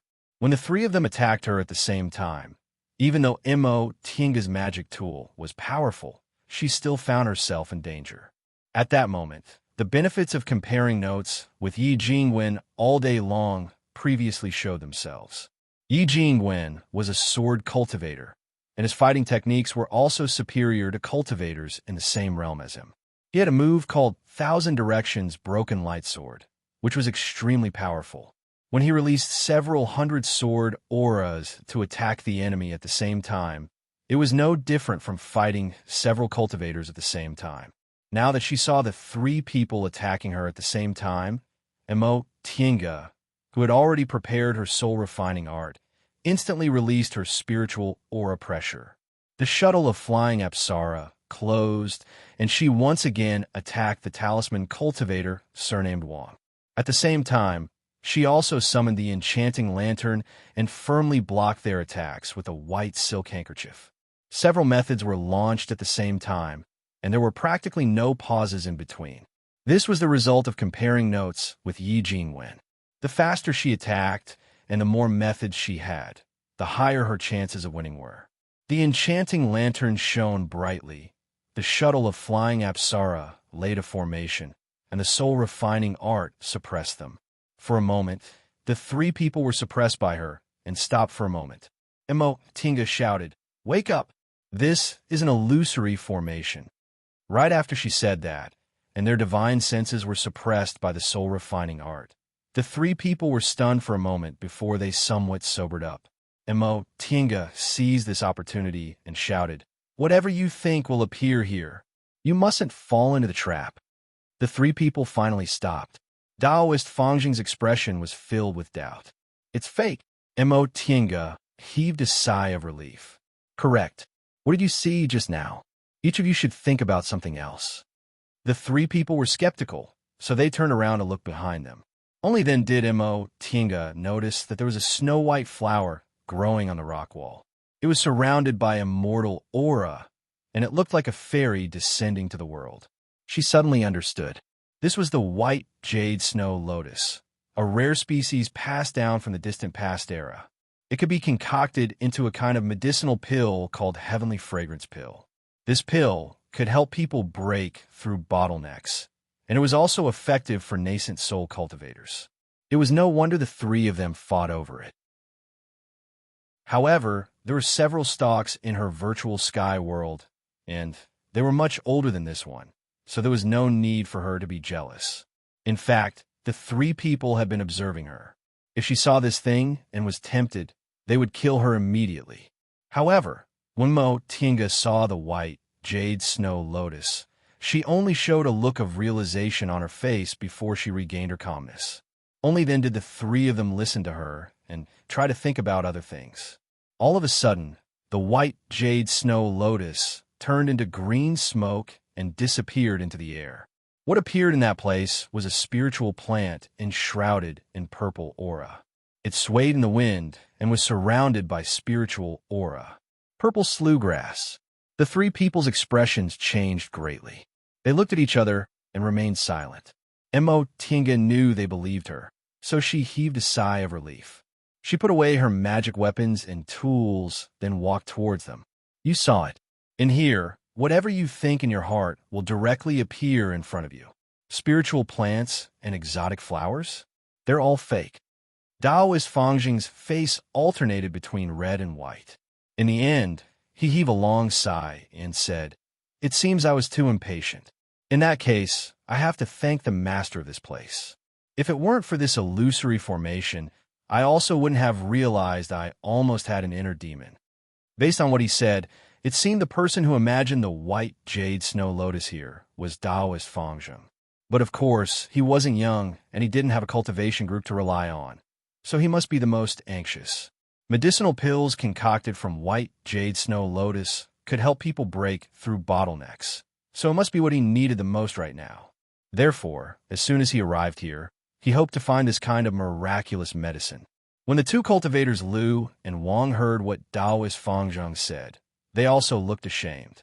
Not only did they believe her, but they also had a falling out with their fellow disciples because of it.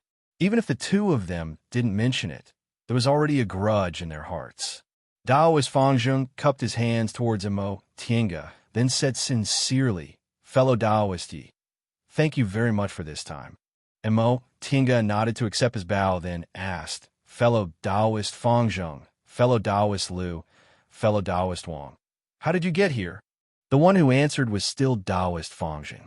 "After I disappeared from the Five Elements platforms, I found myself not too far from here. I slowly walked here until I found the white jade snow lotus. Just as I was about to pick it, these two fellow Taoists rushed out." He cast a glance at the two cultivators, Lu and Wang. Although he maintained his politeness, there was a hint of disdain in his gaze. Obviously, when the two cultivators Lu and Wang saw the lotus, they also wanted to take it for themselves and had a falling out with their fellow disciples. Tinga wasn't interested in investigating this. She swept her gaze over the two cultivators Lu and Wang, then asked, "Have you seen anyone else?" The three of them shook their heads. Daoist Fangjing asked, "Then what about fellow Daoist? What did you experience on this trip?" Tinga said, "I was transported to the stone statue, and I met fellow Daoist Yin.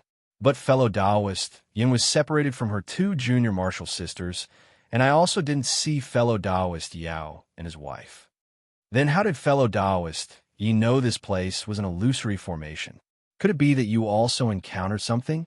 It was the cultivator, surnamed Lu, who interrupted. There was a suspicious look in his eyes.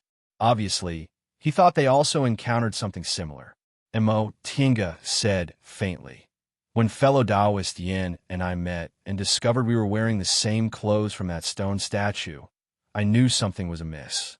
Sure enough, when I tried, I confirmed this place was undoubtedly an illusory formation."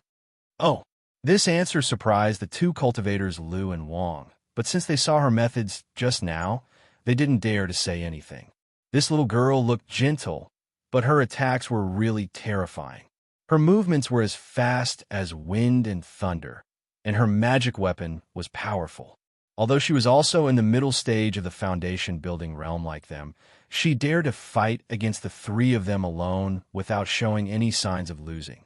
They originally thought they were cultivators from cultivation groups, so they looked down on this group of cultivators from the secular world. They thought this female cultivator was an individual cultivator like the Yao couple and Daoist Fangjing. They never expected her to be so powerful. Right now, they were certain Tinga was undoubtedly a cultivator from a cultivation group. "Fellow Daoist, what should we do now?" The three of them almost killed each other. Fortunately, Tinga reminded them, so Daoist Fangjing was now very polite. Mo Tinga thought for a while, then said, "We'd better find the others first. We're each standing on one of the 5 elements platforms.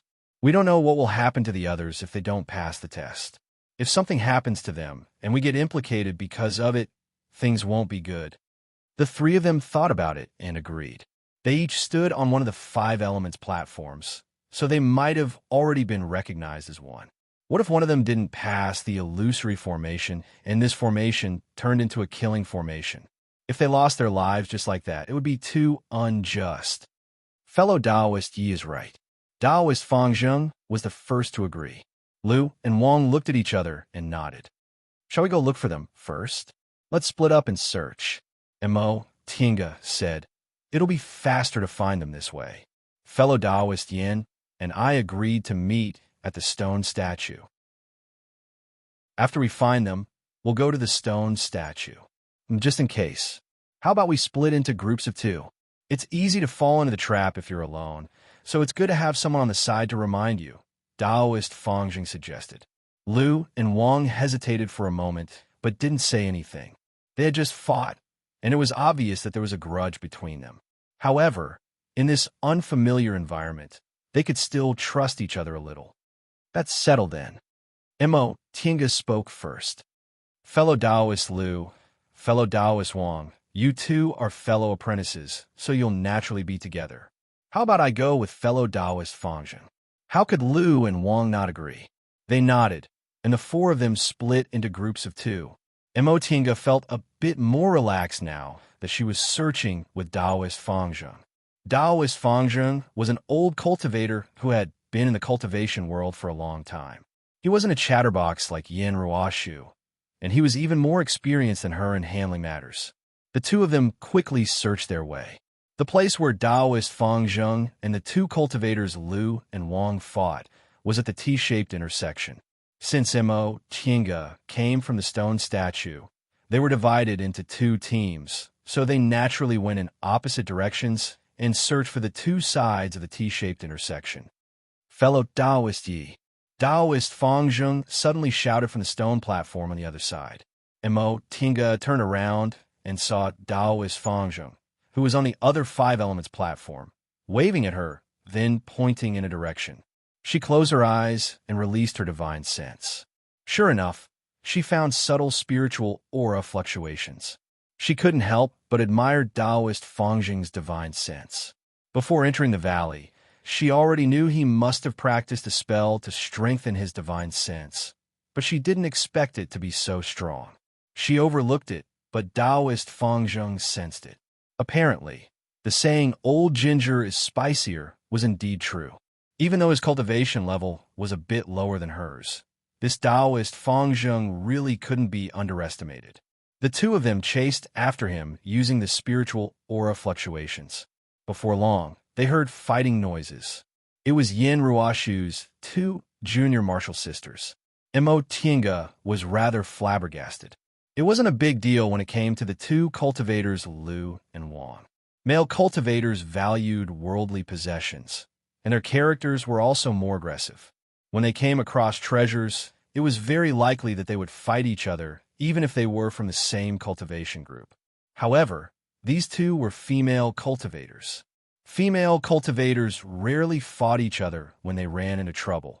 Not to mention, they were martial sisters from the same cultivation group. Taoist Fangjing was also astonished. The 2 of them slowly flew over. Sure enough, the 2 female cultivators from Bishuan Court were fighting each other. Moreover, judging from the way they fought, they didn't seem to be holding back at all. B*TCH. In the middle of the fight, one of the female cultivators dressed in black shouted loudly, "You still dare to attack me." The other female cultivator dressed in yellow, whom Mo Tinga remembered was called Junior Martial Sister Yun by the female cultivator dressed in black, withdrew her jade bracelet magic tool, then uttered a cold of, "Senior Martial Sister Lu, it was you who attacked first." "You." The female cultivator called Senior Martial Sister Lu had a twisted expression, and her face was filled with resentment. "Fellow Taoist Yi." Taoist Fangjing stopped and said softly, "Look over there." Mo Tinga looked in the direction Taoist Fangzheng was pointing. Not far from the two female cultivators stood a white-robed man. He was very handsome, elegant, and suave. Mo Tinga sensed spiritual aura fluctuations coming from his body. His cultivation level was in the early stage of the foundation building realm. She muttered to herself, "This isn't a real person, right?" Taoist Fangzheng frowned, then slowly shook his head. "In my opinion, he shouldn't be." Mo Tinga already knew second-rank spiritual beasts could be created inside this illusory formation. So presumably, creating an early-stage foundation-building cultivator shouldn't be a problem, right? Since this person appeared where the two women were fighting, he was most likely the reason for their conflict. Alas, it's another emotional entanglement. For female cultivators, feelings were indeed more important than treasures. At that moment, Junior Marshal Sister Yun leaned towards the white-robed male cultivator and said in a sweet voice, "Big Brother Tang, look at Senior Marshal Sister Liu." Before she could finish, Senior Marshal Sister Liu whipped her magic tool whip and said angrily, "Yin Han Yin, don't go too far. Pretending to be weak and pitiful. What else can you do besides this trick? You're slandering me for hitting you. It's obviously you who insulted me, so I..." The woman called Yin and Yin only glanced at her, then turned to talk to the male cultivator again. "Big Brother Tang, I'm not that kind of person. You know Yin Han Yin." Senior Marshal Sister Liu couldn't help but shout angrily when she heard Yin Han Yin wiping her tears again. She didn't say anything else and lashed her whip again. The two women started fighting again. Mo Chinga couldn't help but rub the space between her eyebrows. Didn't these two people realize something was wrong with their Big Brother Tang? They were jealous of this man, but they couldn't even tell whether he was real or fake. Spiritual beasts and the like could be imitated, but humans were too complicated.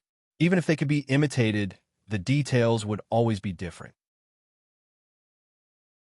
Since they were lovers, they would naturally be able to tell the difference. Taoist Fangzheng flew towards them and shouted loudly, "Fellow Taoists."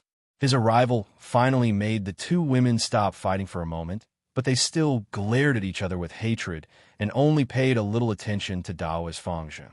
In the end, Senior Marshal Sister Liu still remembered the matter at hand.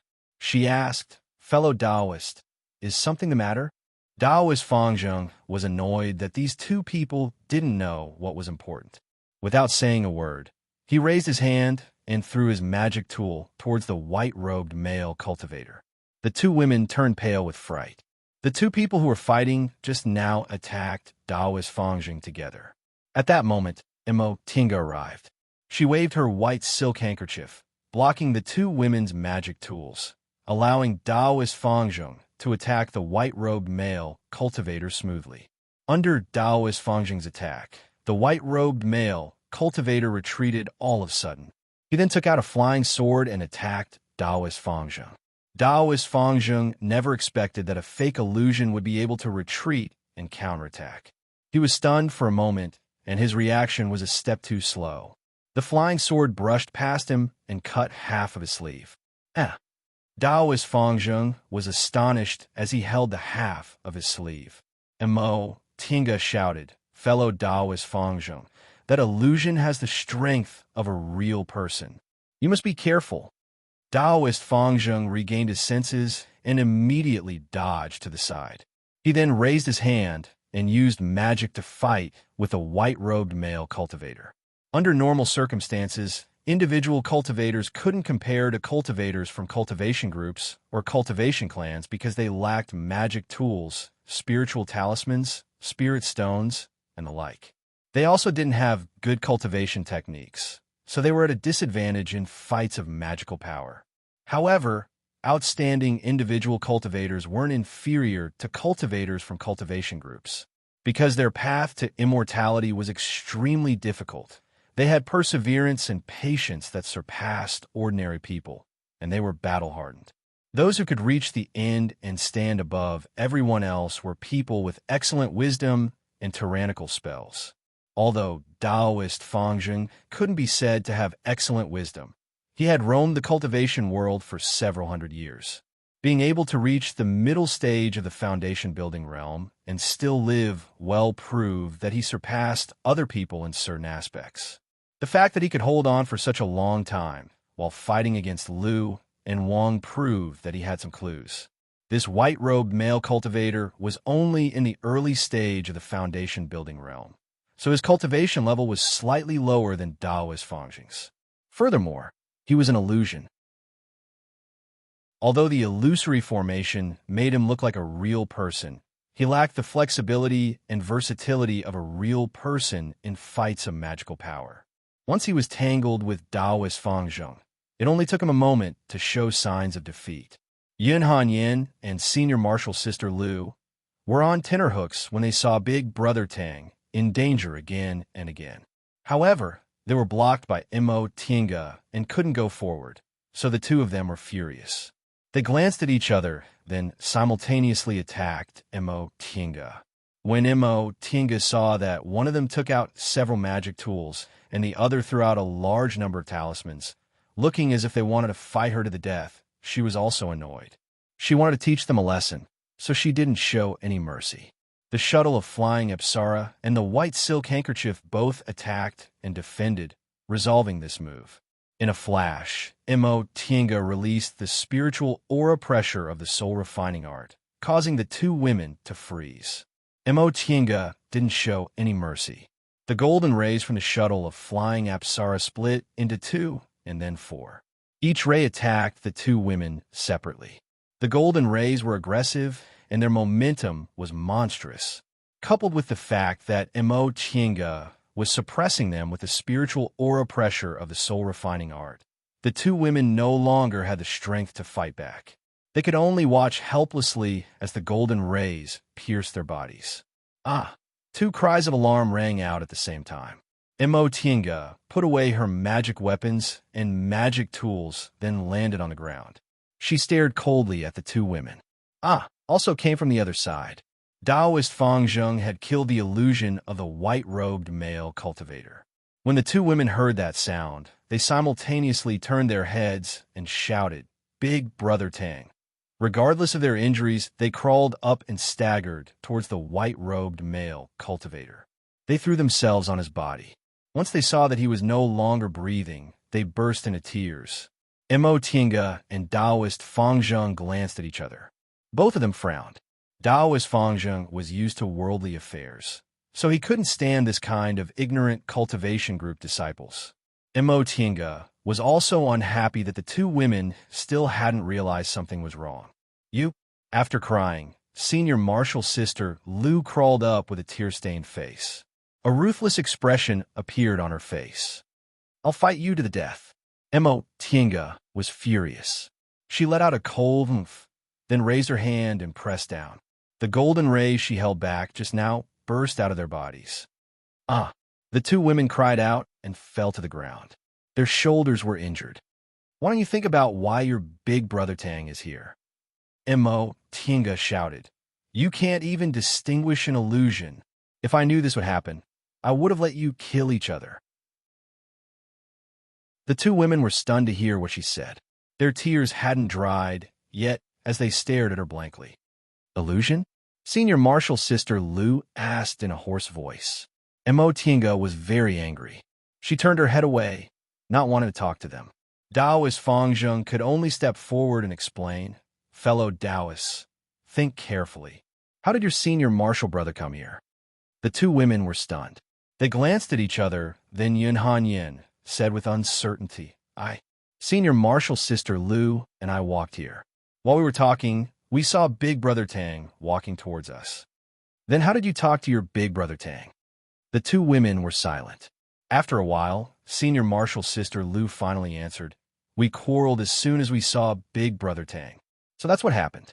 These two women, Daoist Fangjing, also couldn't bear it anymore. He furrowed his brows and continued to say, "Calm down and think about it. You've been fighting like this. Would your Big Brother Tang say nothing?" The two women were silent at the same time. The mournful expressions on their faces finally disappeared. Because they quarreled as soon as they saw Big Brother Tang, they didn't have time to recall how Big Brother Tang should react. Therefore, This illusion didn't say anything and only stood there in a daze. The hateful thing was, these two women still couldn't tell it apart. Enough, Emo Tienga said coldly. Wipe your tears, treat your wounds, and follow us. Chapter 160. Yun and Lu weren't seriously injured. Seeing how Emo Tienga and Taoist Fangzheng spoke to them harshly and didn't conceal their disgust, they didn't dare to say anything. After all, it was a fact that their cultivation levels were higher than theirs. Moreover, they just witnessed their fighting strength. They were both female cultivators who weren't good at fights of magical powers. If they fought, any one of them would be enough to kill them. At that moment, the two of them obediently bandaged their wounds and left with Emo Tienga and Taoist Fangzheng without saying a word. Although Emo Tienga wanted to teach them a lesson, she didn't hurt their vital parts. After casting a simple healing spell, Yun and Lu's injuries weren't serious. After watching such a farce, the group of four silently searched the rest of the way. As expected, they didn't find anything, so they rushed back to the stone statue. They walked to the bottom of the valley and turned a corner. The stone statue was right in front of them, but Emo Tienga was stunned. The altar was empty, and there was no one around it. Yin Ruoshu wasn't there. Emo Tienga was powerless now. Although she didn't deny that female cultivators generally had lower fighting strength than male cultivators, because of their personalities, most of the female cultivators she'd met weren't inferior to male cultivators. Aside from Lord Taoist Jinghe's maids with high standards, Yunwu Sek's Wang Qianyi and Murong Yin, Xianqing School's Luo Fengxue, Han Qingyu, and the others all had methods and temperaments that weren't inferior to male cultivators, so they never dragged others down. The three Bichuan court female cultivators she ran into really annoyed her. One was cowardly, and the other two were jealous. Could it be that there were only female cultivators in the group, and no male cultivators to compare them with, so they just let themselves be and didn't strive to improve themselves? Emo Tienga's expression darkened. I told fellow Taoist Yin we'd meet here, but I don't know where she went. Taoist Fangzheng's expression also darkened. He was an individual cultivator, so he became even more furious when he saw how useless the group's disciples were. How much effort and how many hardships did individual cultivators have to go through to reach the foundation building realm? These group's disciples had masters to teach them and were worshipped by the group, yet they were actually so disappointing. Let's just wait here. If we get separated again, it'll be troublesome, Taoist Fangzheng said. We can't keep searching like this. If we lose someone else, after Taoist Fangzheng said that, he didn't continue speaking. Emo Tienga already understood what he meant. They weren't these women's masters or relatives, so she couldn't take care of them right now. It would be better to just let them fend for themselves. Although this meaning was cruel, it was also the reality. If she had the strength to spare, Emo Tienga wouldn't mind lending a helping hand. However, she also couldn't make heads or tails of this illusory formation in front of her. It would be best if she didn't get killed by them. As an individual cultivator, Taoist Fangzheng was able to smoothly live until he reached the middle stage of the foundation building realm. When he needed to be ruthless, he would never be soft-hearted. Now that he saw that Emo Tienga was silent, he knew she had acquiesced, so his worried heart relaxed a little. Taoist Fangzheng already saw Emo Tienga's strength during the fight just now. If he wanted to leave this place alive, he naturally hoped he could join hands with her. At that moment, however, the two cultivators Yun and Lu couldn't hear anything. Seeing their ignorant expressions, Emo Tienga felt pity and hatred in her heart. She steeled her heart and pretended she didn't see anything. Although she had the virtual sky world, they were now inside someone else's illusory formation. Even if they entered the virtual sky world, they would still be frustrated if they couldn't leave. Therefore, the most important thing right now was to leave this illusory formation safely. She didn't need to be responsible for other people's lives. The four of them waited on the stone statue altar for a while. The two cultivators Lu and Wang finally came back. When Emo Tienga sensed them with her divine sense, she deliberately paid attention to them. She realized there were only the two of them, and there was no trace of Yao Zixio or Shang Ruan. She felt both lucky and disappointed. She was lucky that the two of them came back safely. She was disappointed because she had a good impression of Shang Ruan, so she couldn't help but feel sad if Shang Ruan disappeared just like that. The two cultivators Lu and Wang arrived. They glanced around and asked, "What about the Yao couple and Miss Yin?" Taoist Fang Zheng fought with the two of them, so he didn't want to pay attention to them right now. Mo Tinga answered, "We also didn't find the Yao couple. Fellow Taoist Yin was originally here, but she disappeared when we came back. We don't know where she went." The two cultivators Lu and Wang glanced at each other and said anxiously, "Then what should we do? If something happened to them, will we also be implicated?" "I don't know," Mo Tinga said faintly. "We've searched the whole valley. If fellow Taoists have any ideas, you can bring them up and give it a try."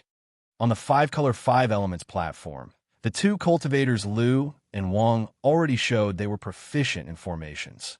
In fact, Mo Tinga came from a learned family and had access to ancient books in the virtual sky world, so her knowledge about formations was naturally richer than theirs.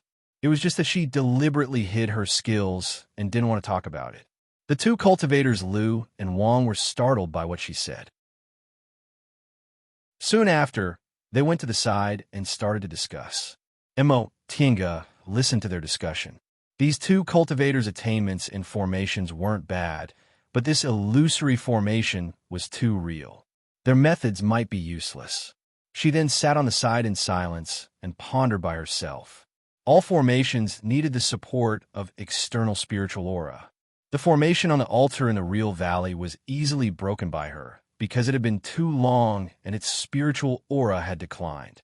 This illusory formation could create second-rank demonic beasts, foundation-building cultivators, and 1,000-year-old spiritual plants brimming with spiritual aura. The amount of spiritual aura it used must have been enormous. That was strange. Why could this formation still display such power even though it had existed for so long? The amount of spiritual aura it needed to trap them in this place and create those things brimming with spiritual aura was really frightening. It definitely couldn't be achieved by using hundreds or even thousands of spirit stones. The spirit stones used to create such an exquisite formation must have been of a high grade. Spirit stones were also divided into grades. Ordinary spirit stones whose grades weren't mentioned were all low-grade spirit stones. In addition, there were middle-grade spirit stones and high-grade spirit stones. Middle-grade and high-grade spirit stones were very rare in the cultivation world. Cultivators, after the core formation realm, usually couldn't obtain them. Because Mo Tinga was Lord Taoist Jinghe's disciple, she received some middle-grade and high-grade spirit stones as a disciple. But even if she had them, she usually only used low-grade spirit stones. Middle-grade and high-grade spirit stones were reserved for laying high-level formations. The higher the level of a formation, the higher the concentration of spiritual aura it needed. Once the concentration of spiritual aura reached a certain level, it couldn't be increased just by increasing the number of spirit stones. She had to use middle-grade and high-grade spirit stones. Since the spiritual aura this formation needed was so frightening, Mo Tinga roughly guessed the number of high-grade spirit stones needed was probably more than 1,000 or even 10,000. 10,000 high-grade spirit stones. Mo Tinga thought about it and felt it was terrifying. Because she was Lord Taoist Jinghe's advanced inner disciple, her disciples' rations were only a bit less than core formation cultivators, but it was several times more than ordinary foundation-building cultivators and even elite disciples. However, she only received about 10 middle-grade and high-grade spirit stones every year. If she didn't advance, it would take her more than 1,000 years to save up 10,000 high-grade spirit stones. She was in charge of all the affairs in Shanqing Palace. Lord Taoist Jinghe only received about 100 high-grade spirit stones every year. Even so, it would take him several decades or even 100 years to save up 10,000 high-grade spirit stones. If the consumption of cultivating, laying formations, and so on were taken into account, her cheap master's net worth was probably only this much, right? What was the identity of the master of this place? Her master was a nascent soul cultivator from one of the top cultivation groups in the Celestial Pole. Even among nascent soul cultivators, his net worth was considered rich, but he probably wouldn't use 10,000 high-grade spirit stones to lay a formation. Could it be a cultivator in the nascent soul realm or above? This thought only flashed in Mo Tianga's mind, but she soon shook her head. She had seen Zhong Muling and Yuan Bao. Judging from the illusory sky formation, this formation was a lot worse and didn't seem to be the work of a deification cultivator. Besides, how could a deification cultivator be so easy to find? According to Yuan Bao, the world was so big and the Celestial Pole was only a corner. There were more than 10 places like the Celestial Pole, and it would take several thousand years for a deification cultivator to appear. How could she be so lucky as to casually enter a deification cultivator's immortal's cave? She shook her head and continued to think about how to crack the formation. Spiritual aura. Right, such a huge illusory formation definitely couldn't exist for a long time. Even if she couldn't crack it, it would be good if it could last for several months. A happy expression appeared on her face, but a moment later, her smile froze. Wrong. She only thought that an illusory formation would certainly consume a lot of spiritual aura, but she never thought that an illusory formation might make people feel wronged. One day might turn into a year. If that was the case, perhaps being trapped here for several months would turn into several hundred years, and they wouldn't be able to leave for several hundred years. However, they also couldn't really cultivate for several hundred years. In the end, they might go crazy, right? Thinking up to this point, Mo Tianga still couldn't find an answer, so she sighed. Daoist Fangzheng noticed her expression, so he walked towards her and asked, "Fellow Daoist Yi, what's wrong?" Mo Tianga shook her head. "It's nothing. I just can't think of a way to crack it." She turned around and saw that the two cultivators Lu and Wang were also shaking their heads and sighing. Obviously, they also couldn't think of a way to crack it. As for the two Bishuan court female disciples, upon seeing their cautious expressions, they finally realized what kind of dangerous situation they were in, so they were no longer in the mood to quarrel. Instead, they just huddled together with fear on their faces. The 6 of them were at their wits' end. They sat on the stone statue's altar for a whole day and watched the sky turn dark, but they still couldn't come up with a solution. There was also no trace of the Yao couple and Yin Ruoshu. Seeing that the sky was already dark, Mo Tianga casually found a place on the altar to sit and meditate. She didn't know whether this place was safe or not, so she naturally didn't dare to cultivate. She just adjusted her breath. Her surroundings were completely silent, but all of a sudden, she heard a whimper. Mo Tianga opened her eyes, then turned to look at the two women, Yun and Lu. The one who was crying was Yun Hanyan. She was sitting with tears in her eyes, hugging her knees, looking like she wanted to cry, but didn't dare to. "Miss Yun." The cultivator, surnamed Lu, walked to the front of the two women, then asked softly, "What's wrong?" Yun Hanyan raised her head. Her eyes were brimming with tears, looking delicate and lovely. She said in a trembling voice, I. She wanted to say something, but didn't dare to. The cultivator, surnamed Wang, also walked over. Upon seeing her like this, the two male cultivators both looked comforted. The cultivator, surnamed Lu, seized the initiative and comforted her. "Miss Yun, don't worry. I'm here. I'll protect you." Upon hearing what he said, Yun Hanyan blinked, and a tear fell from her eye. "Really?" The two male cultivators nodded desperately. Mo Tianga originally thought that Senior Marshal Sister Lu would laugh at her, but unexpectedly, she didn't. She glanced at her, only to find that Senior Marshal Sister Lu was sitting in a daze. Her eyes were unfocused, and she looked like she had lost her soul. From time to time, she would smile sweetly, but in the end, her expression would be infinitely sad. Mo Tianga remembered that Senior Marshal Sister Lu and Yun Hanyan were fighting over a man's favor during the day. Apparently, She was thinking about her big brother Tang. However, judging from her expression and the conversation they had during the day, she was probably thinking about sad things. Seeing Yun Han talking to the two cultivators like a little white rabbit, then comparing it to the desolate expression on senior Marshall's sister Lu's face. Tinga couldn't help but sympathize with her. No matter who was right or wrong between them, right now, it was very obvious who had more true feelings for her. Yin Han was probably used to winning men's favor like this, but this female cultivator, surnamed Lu, was now only thinking about her big brother Tang. In fact, it wasn't strange that big brother Tang liked Yin Han more. Both men and women thought the other party was very strange. Women liked by men were usually not recognized by the same sex, and men liked by women were usually considered by men to be embroidered pillows. No matter whether Yun Han pretended to be weak or pitiful, men always fell for this trick. But that person shouldn't be like this, right? In his eyes, men and women seemed to be the same. Aside from cultivating, he had nothing else to do. After thinking for a long time, Daoist Fangjing suddenly shouted in the darkness, "Who's there?" Tinga was startled. She immediately stood up and prepared to fight. She spread her divine sense, but in the next second, she was stunned. In the darkness, a tall man slowly walked towards her. He wore a high hat and a broad belt, looked heroic, and his whole body emitted a frightening momentum. The other people's expressions changed greatly. This momentum, he was a core formation senior.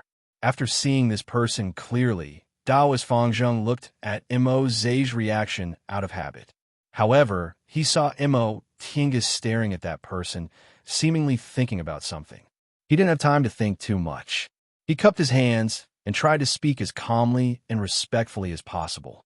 "Senior, I'm Junior Fangjing. May I ask how Senior got here?" That person didn't pay him any attention and walked straight towards Tinga. Fangjing and the others were horrified. Although they outnumbered him, the other party was a core formation cultivator. The gap between a core formation cultivator and a foundation-building cultivator was too big. They didn't know where this person came from.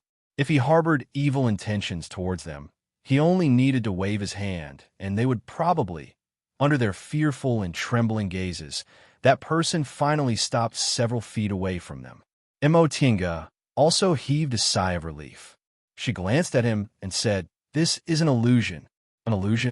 Fangjing and the others were startled, but they still looked at him cautiously. They were afraid this illusion would have the same attack power as the one they encountered. "Tinga," the illusion spoke all of a sudden. Fangjing and the others were startled once again. Cultivators Lu and Wang didn't need to say anything since they'd never seen a person's illusion. Although Fangjing and the two disciples Yun and Lu had seen the illusion of Big Brother Tang, that illusion couldn't speak. The illusion walked towards Tinga step by step and said softly, "Tinga, why didn't you say goodbye to me when you left?" Tinga closed her eyes. When she opened them again, she found the illusion was still there. She could only smile bitterly. "Why should I say goodbye to you?" The illusion paused for a moment, then said, "You shouldn't have come to say goodbye. I didn't want to see you." Although Tinga knew the illusion in front of her was fake, she still felt her heart tighten. After a long time, she finally exhaled and said softly, "Yes. I don't know the reason, but you've already used your actions to explain that you don't want to see me. I also don't want to see you again. Go. Don't appear in front of me again." As she spoke, she closed her eyes and turned her head. Upon hearing what she said, the illusion stood there for a while, then suddenly walked forward until he was very close to her. Tinga heard his voice suddenly soften. "In fact, I wanted to see you. I just, his hand was about to wrap around her, but Tinga took a step back. She said those words because she hoped the illusion would disappear on its own, but she couldn't control her thoughts. She took a deep breath, raised her head, and stared at the illusion that was almost no different from the real person in front of her. She said word by word, "You're fake. I don't want to fake." The illusion smiled. It was a smile that rarely appeared on the real person. "I'm real. You want me to be real. Mo Tinga realized her state of mind was very chaotic. She knew this illusion wouldn't disappear, but she almost couldn't control herself. Fellow Taoist Yi. At this time, Fang Zheng shouted and threw a talisman at her. This is a heart-calming talisman. Mo Tinga took it and stuck it on her body without hesitation. Although her state of mind couldn't calm down immediately, it was no longer chaotic. She slowly calmed her breathing, but she was seriously looking at the illusion in front of her. I admit that I have feelings for you, but I want to walk the path of immortal ascension. If you love me, I'll be happy. If you hate me, I won't be sad. The man in the light blue Taoist robe finally faded away as she spoke. When the illusion completely disappeared, Fang Zheng and the others finally heaved sighs of relief. A core formation cultivator. The illusion here had the power of a real person. If they really fought with this illusion, they wouldn't even need to think of a way to get out because they would die here. Fellow Taoist Yi. At that moment, Taoist Fang Zheng looked at Mo Tinga with a different gaze. Just now, he heard the illusion call her by another name, so he knew the name Yi Xiaotian was most likely fake. But it didn't matter. They were just strangers who met by chance. Maybe they wouldn't see each other again after they parted. So what did it matter what name she was called? The most important thing was that the illusion just now was a core formation cultivator. This woman had an unusual relationship with a core formation cultivator, which meant her identity was more complicated than he imagined. In that case, he definitely couldn't offend her. In addition, Fang Zheng noticed something else. He had been in the cultivation world for several hundred years and met countless cultivators, so he recognized at a glance that the illusion was wearing the Taoist robe of Xianqing School, the number 2 cultivation group in the Celestial Pole. Apparently, this woman was also related to Xianqing School. In a flash, relying on his rich experience, Taoist Fang Zheng analyzed all this and had a rough idea of what to do. Whether it was because of her hidden identity or the abilities she showed so far, he absolutely couldn't offend this woman. Mo Tinga wiped the sweat on her forehead, then smiled at Taoist Fang Zheng. Fellow Taoist Fang Zheng, thank you for the heart-calming talisman just now. The price of a heart-calming talisman is quite high. It's not cheap. I don't want fellow Taoists to lose it for no reason, so I might as well exchange this talisman with you. Taoist Fang Zheng took the talisman and looked at it. This was actually a foundation-building cultivator's invisibility talisman. He originally felt distressed about using a heart-calming talisman that cost more than 100 spirit stones, but now he realized he made a huge profit.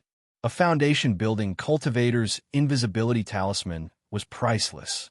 Even if it could be bought, it would cost at least several hundred spirit stones. Thank you, fellow Taoist. I won't be polite. Chapter 161. Mo Tinga had her own considerations as to why she immediately used an invisibility talisman. First of all, she was no longer the miserable little aura-refining cultivator she was before. She had a school and a master, so a mere invisibility talisman wasn't something she felt distressed about. Secondly, although pretending to be a pig to eat a tiger was an extremely effective move, there was no need for it if one was strong enough. There were a total of 5 groups of people here, so it would be very good if these 3 Bishuan court female disciples didn't drag them down. In terms of fighting strength, Mo Tinga didn't care at all. The 2 male cultivators, Lu and Wang, both had relatively high cultivation levels and weren't weak. If they joined forces, Mo Tinga would have a hard time dealing with them. However, the 2 of them weren't united. The Yao couple had great teamwork, but their cultivations were a little low. Taoist Fang Zheng's cultivation level was relatively high, and he was also strong in fights of magical powers. However, he didn't have many treasures, so Mo Tinga believed it wouldn't be difficult for her to deal with him if she went all out. That being the case, she might as well show her strength. Others might not know, but Taoist Fang Zheng was a smart man. Not only would he revere her, but he would also sincerely regard her as his companion. In this illusory array, if there was no one to warn him, he would easily fall into the trap. Having an ally was better than being alone. After giving Taoist Fangzheng an invisibility talisman, she casually chatted with him for a while, then found a corner and sat cross-legged to meditate. Because of that illusion just now, the two cultivators Lu and Wang couldn't be bothered to curry favor with Yun Hanyin anymore.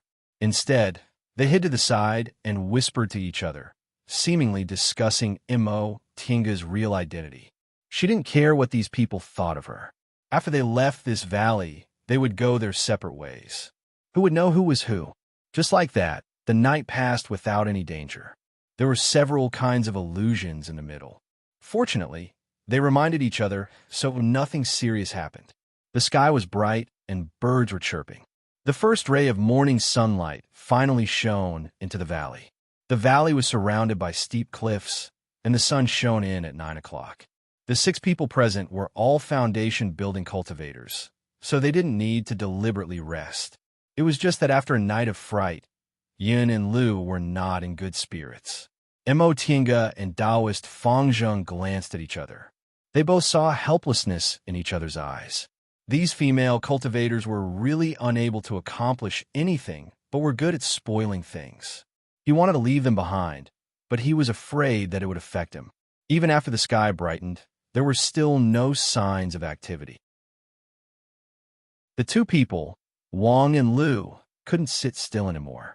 After whispering to each other for a while, they walked towards Mo Tinga and Taoist Fangzheng together.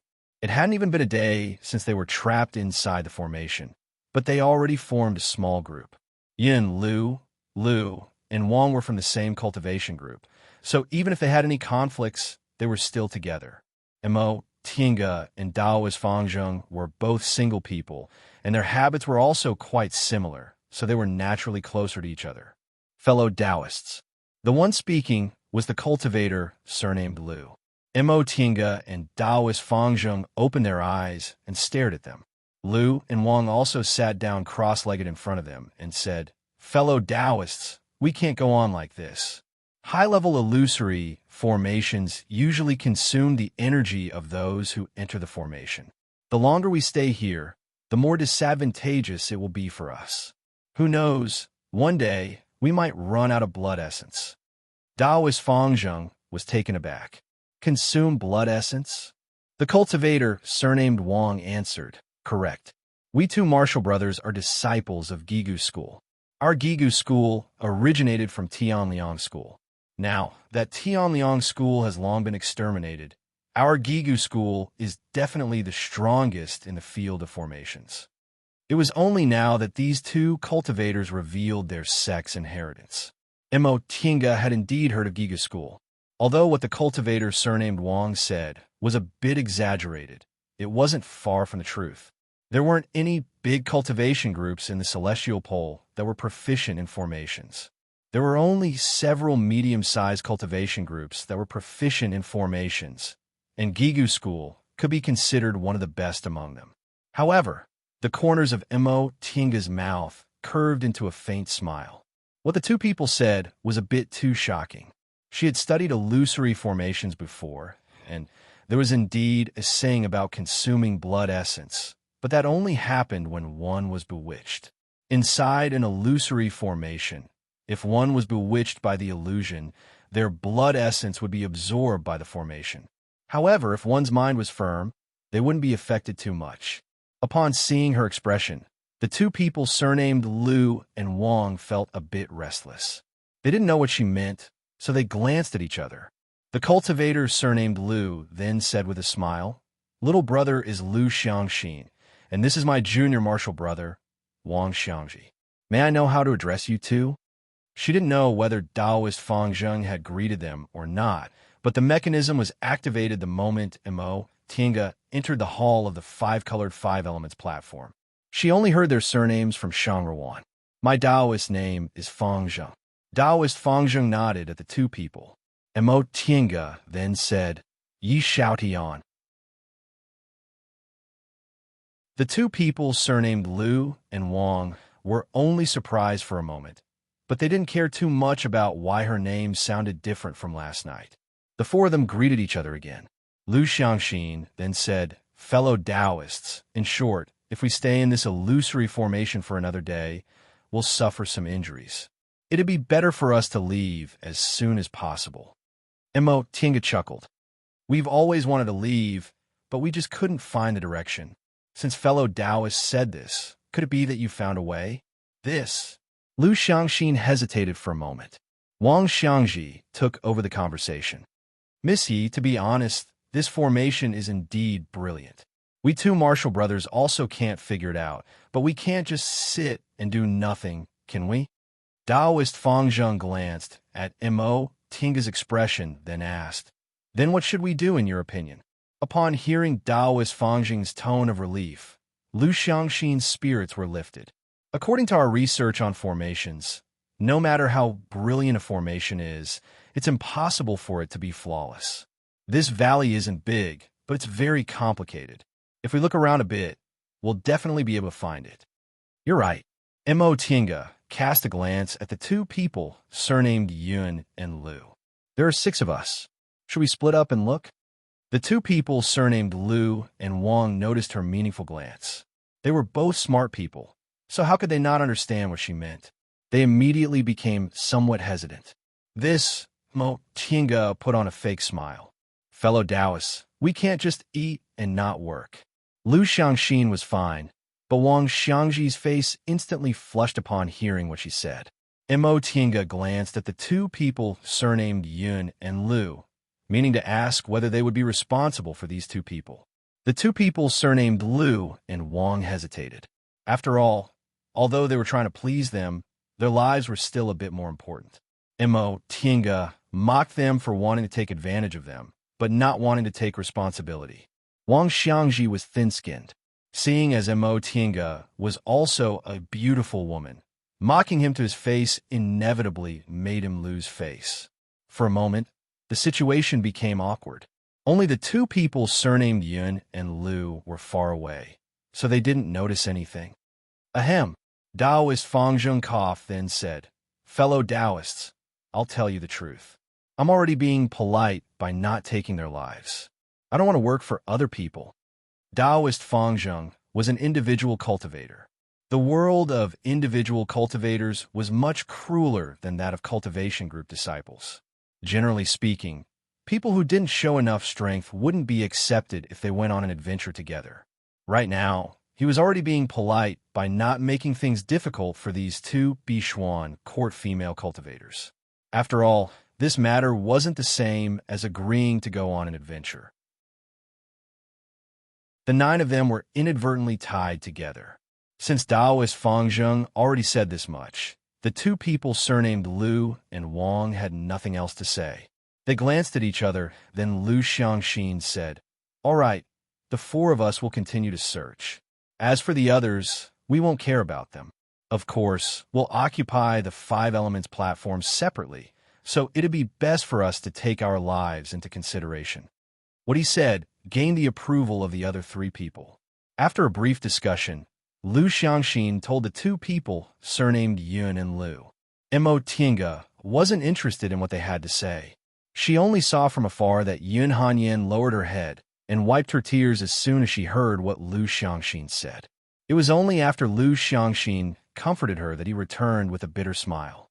Tinga didn't feel like caring about other people's business, and Taoist Fang Zheng naturally didn't care about this kind of youngster's pestering. The 4 of them were silent the whole way. They came down from the altar and slowly searched. Not too far from the altar, Wang Xiangji suddenly called out. Although the 4 of them were together, they were searching separately. At that moment, the other 3 people all raised their heads and looked at him. Wang Xiangji's expression was heavy as he beckoned them over. The 3 of them flew towards him. Once they arrived at Wang Xiangji's location, Tinga's expression immediately darkened. It was Yin Ruoshu. Yin Ruoshu was currently lying on a 5 elements platform.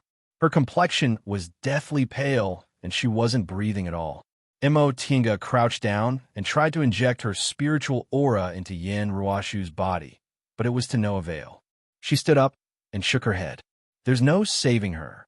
They were trapped inside this illusory formation. Although they couldn't leave, they weren't in any danger. Now that someone died, the four of them had grave expressions on their faces. Although this formation was an illusory formation, it could still kill people. Among the four of them, Emo Tienga was the only woman, so she was naturally in charge of examining the corpse. There weren't any injuries on Yen Ruoshu's body. Her clothes were intact, and there were no signs of a struggle. It was as if she suddenly died here. Emo Tienga examined her carefully. In the end, she discovered that Yen Ruoshu's posture was a bit strange.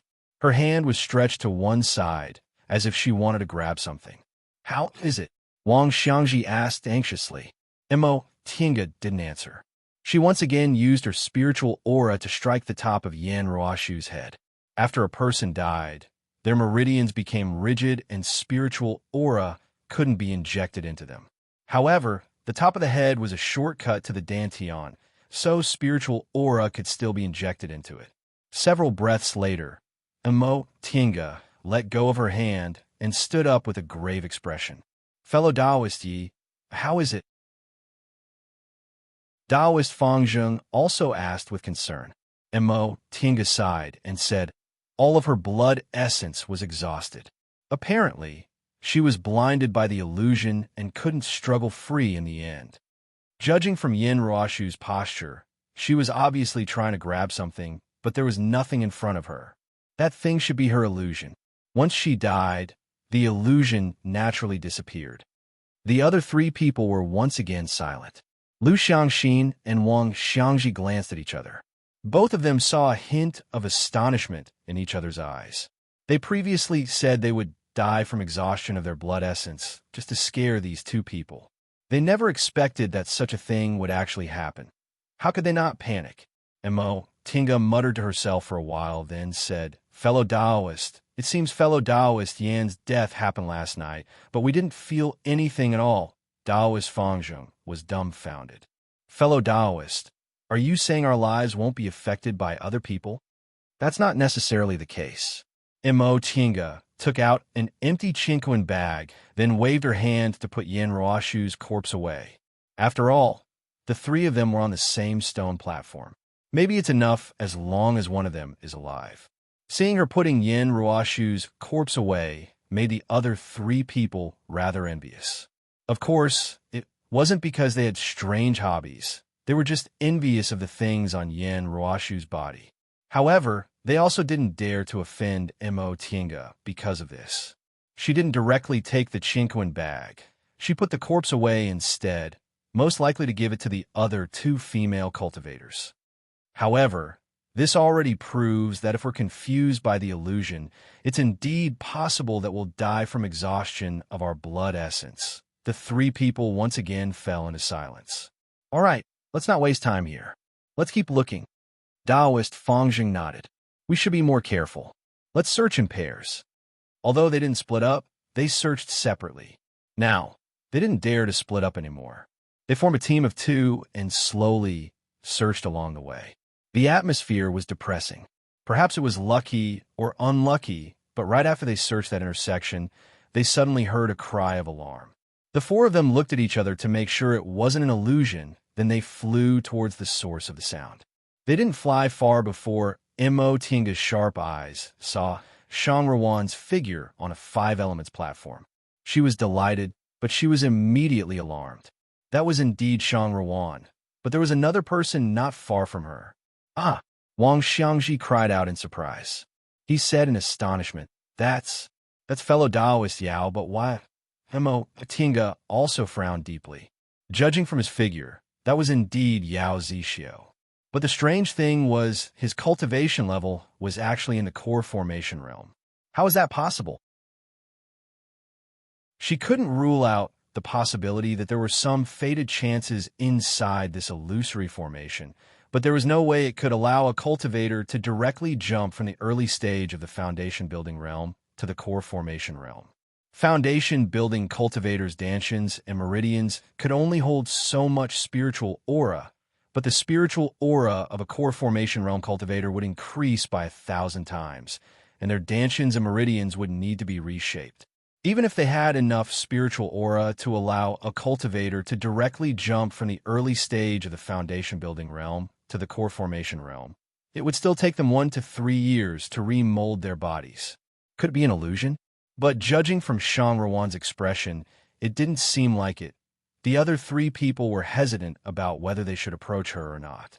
After all, the spiritual aura pressure of a core formation cultivator was real, and they didn't dare to clash with a core formation cultivator. At that moment, Imo Tiange was already flying towards Shang Ruan. "Fellow Taoist Yi," Taoist Fangzheng called out, but didn't stop her. He helplessly continued to hesitate. When he turned around, he saw that Lu Xiangxin and Wang Xiangji both had restless expressions on their faces. Taoist Fangzheng knew the situation wasn't good, so he hastily said, "Fellow Taoists, do you really believe there's a way to allow someone to directly jump from the early stage of the foundation building realm to the core formation realm?" Lu Xiangxin and Wang Xiangji glanced at each other, then smiled perfunctorily. "How could we? We're just curious. Aren't you curious?" This Taoist Fangzheng's gaze wavered. How could he not be curious? As an individual cultivator, how much effort did it take for him to cultivate to the middle stage of the foundation building realm? He didn't have much time left in his lifespan, so he was eager to find fated chances to advance to the late stage and advance to the core formation realm. However, fellow Taoists, you'd better calm down. I'm curious, but how could there be such a shortcut in this world? Yesterday, we were almost deceived by that white jade snow lotus. Do you two still remember? What he said stunned the 2 of them, but they soon calmed down a bit. Taoist Fangzheng said, "There's no harm in watching. If there's anything wrong, it won't be too late to leave." On the other side, Mo Tiange flew to Shang Ruan's side, then called out softly, "Big sister Shang, are you all right?" Shang Ruan was so distracted that she actually didn't notice someone was coming. Now that she saw Mo Tiange, she immediately grabbed Mo Tiange's hand and said with a panicked expression, "Little sister Yi, big sister, don't panic." Seeing that Shang Ruan couldn't even speak properly, Mo Tiange hastily comforted her. "Tell me what happened first. Was that your husband?" Shang Ruan nodded absent-mindedly. After taking a deep breath, she was finally able to speak smoothly. "Yes, that was Big Brother Xiao. What happened to you in the end? We looked for you for a whole day yesterday, but we couldn't find you. Why did fellow Taoist Yao suddenly advance to the core formation realm?" Shang Ruan was sitting on the stone platform. Her forehead and cheeks were covered in sweat, but what Mo Tiange said astonished her. "Yesterday? Little sister Yi, when did we arrive here?" Mo Tiange wrinkled her brows slightly. Yesterday, Shang Ruan muttered to herself. Gradually, fear appeared on her face. "No, Big Brother Xiao and we've been living here for 3 years. Mo Tiange was also terrified when she heard what he said. 3 years. The 6 of them had indeed only spent 1 night together, but why did Shang Ruan feel like 3 years had passed? "Big sister Shang, calm down. Tell me slowly, what happened to you?" Under Mo Tiange's reassurance, Shang Ruan finally calmed down a bit. She said slowly, "After the 5 elements platforms were activated, Big Brother Xiao and I came here. We discovered that this place was full of spiritual aura and was very suitable for cultivation. It was also as beautiful as a fairyland, and there was no one to disturb us. Although we couldn't go out, this place was no different from a paradise, so I suggested we stay here. At first, I felt very happy. There was no one to disturb us. We didn't need to wander around, and we didn't need to hide from other people. But Big Brother Xiao became more and more irritable. He said he'd reached a bottleneck in his cultivation. Although this place was full of spiritual aura, it wasn't helpful to his cultivation. He said he wanted to enter closed-door meditation because he wanted to become stronger. We had an argument. In a fit of anger, I ran out, but when I came back, I saw... Shang Ruan grabbed Mo Tiange's sleeve.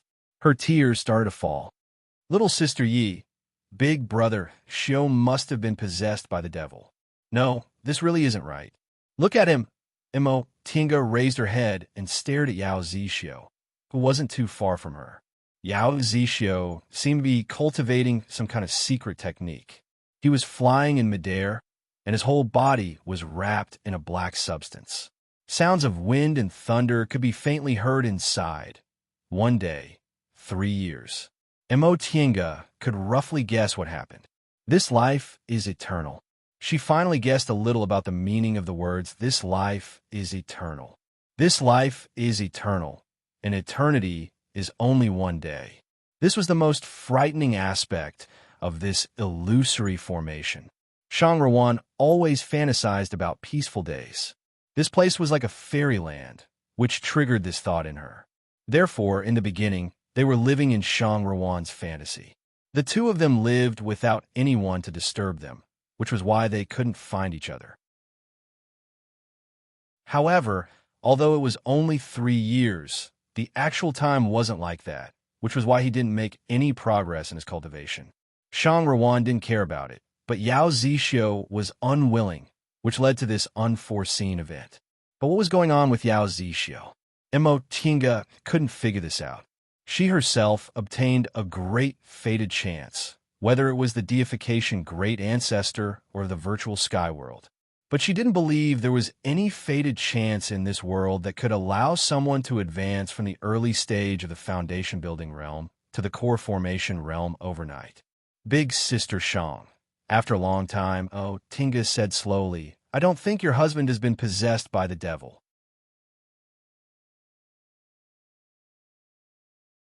Chapter 162. Shang Ruan stared at Mo Tiange in a daze. She didn't understand what she meant. Mo Tiange stared at Yao Zixio, who was flying in the air, and said slowly, this life is eternal. This life is eternal. Eternal is only 1 day. In this place, aside from leaving, any wish can be granted. If you want a paradise, I'll give you a paradise. If he wants to hold his head high, I'll give him that. She looked down at Shang Ruan with pity and sadness. So it's all fake. Your 3 years were fake, and his core formation was also fake. Shang Ruan was shocked. She didn't come back to her senses for a long time. Mo Tiange continued to say, this illusory formation will show the things everyone wants the most.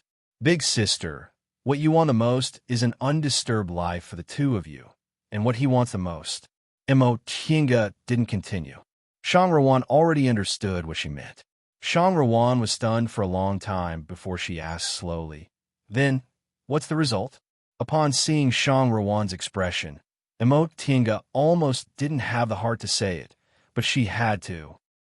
That fellow Taoist, Yin, has already fallen. We're sure she was bewitched. She was blinded by the illusion and died because her blood essence was exhausted. Shang Ruan was shocked. She stared blankly at her husband, who was entangled in the black fog in the air. She didn't say anything for a long time. Death, what he wanted the most. Asterisk, asterisk, asterisk. She remembered the first time she met her father's new disciple 90 years ago. You're called Yao Zixio? Do you know who I am? Although that young boy had arrogance in his eyes, he didn't treat her like a child. Instead, he bowed cautiously. Greetings to Senior Marshal Sister. She smiled proudly and pretended to cough twice. Nodding, she said, yes, you're very polite. Eldest Marshal Brother teased her. Little Junior Marshal Brother, you're a bit older than Little Junior Marshal Sister. You could just call her Junior Marshal Sister. This, the young boy looked at her and said earnestly, I entered the sect later than Senior Marshal Sister, so I should call her Senior Marshal Sister. She was so happy that she shouted at Eldest Marshal Brother, yes, Senior Marshal Sister. She turned around and patted her small chest. Little Junior Marshal Brother, I'll protect you from now on. She remembered 70 years ago when she just built her foundation. What's so good about that, kid? Listen to me obediently and marry your big brother and I.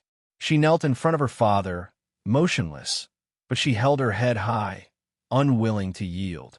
Rebellious daughter.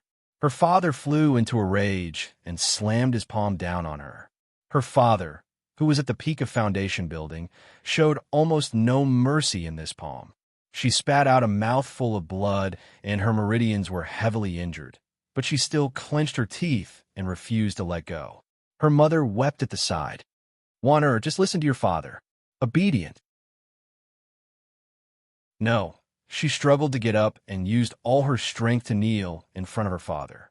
She said word by word, "Father, if you force me, I will die." No one had ever dared to disobey her father like this, not even herself. But at this moment, she had no regrets. She remembered 60 years ago, when he finally reached the Juji phase. "Father, Junior Marshall brother has built his foundation." She happily ran into the hall. There was no joy on her father's face. Instead, he coldly said, "If you hadn't secretly given him the foundation-building pills you hid, how could he have built his foundation?" She was stunned. She didn't understand why her father, who had already tacitly accepted this matter, would be so cold. "Father, didn't you personally accept Junior Marshall brother as your disciple? Why do you treat him?" "Umph. If it wasn't because his family once had a core formation cultivator and definitely had treasures, why would I accept him with his aptitude?" She never expected her father to say such a thing. "Father," she shouted in disbelief. You're using Junior Marshall brother. What do you mean by using or not using?" Her father's expression was indifferent. "If I hadn't accepted him as my disciple, how could he have lived these several decades of good days? How could he have built his foundation? Your big brother and I still misses you. He built his foundation long ago. With his aptitude, it won't be a problem for him to advance to the middle stage of the core formation realm in a dozen or so years. You should calm down. Father, why didn't you promise me that you wouldn't force me to marry big brother and I? Today is different from the past. You can't be willful anymore." Her father's expression was 30% indifferent and 70% complacent. "The betrothal gift your uncle and I gave me was a dustless pill. I've been begging for this pill for many years. With this dustless pill, maybe you can enter the core formation realm in one go. Father's great way of core formation is in your hands." She remembered that night. "Junior Marshall brother, let's go. Let's go." She grabbed his hand and said while shedding tears. The little boy from back then was now a gentle and steady young man. He held her hand and said in astonishment, "Senior Marshall's sister, what's wrong?" She said while crying, "If we don't go now, it'll be too late. Father still wants me to marry big brother and I family already said that even if I die, they'll carry me into their family." He turned pale with fright and was stunned on the spot. "Junior Marshall brother, if we don't go now, it'll be too late." My mother's heart softened, so she let me out. "I'll only have one night. Tomorrow. His expression was gloomy. After a long time, he finally clenched his teeth and said, "All right, Senior Marshall's sister, let's go. We'll go far away and never let them find us again." She remembered the day they got married. There were no guests, no wedding clothes. There were only the ice-cold moonlight and two lonely shadows. "With heaven and earth as my witness and the bright moon as my matchmaker, I, Shang Ruan, will marry Yao Zixio and never leave him in this lifetime." He also made a vow. "With heaven and earth as my witness and the bright moon as my matchmaker, I, Yao Zixio, will marry Shang Ruan and we'll live and die together in this lifetime." The ice-cold night wind blew. Not far from them, a pack of wolves howled under the moon, but she felt her whole heart was filled with happiness. "Senior Marshall's sister. Do you still want to call me Senior Marshall's sister now?"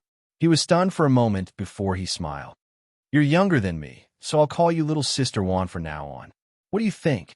She also smiled and called out softly, "Big Brother Shio." It had been 60 years. Although she didn't have a fixed abode and her cultivation level didn't advance, she had always been very satisfied. Her heart was very big. No one could make her feel happy except for him. Her heart was also very small. As long as she was with him, she would feel happy. Her tears fell. This was the first time she realized that happiness was so far away from her. "Be careful." Tinga grabbed Shang Ruan and retreated hastily. The mass of black fog floating in the air suddenly exploded. Yao Zixio opened his eyes, and his momentum soared. The core formation realm.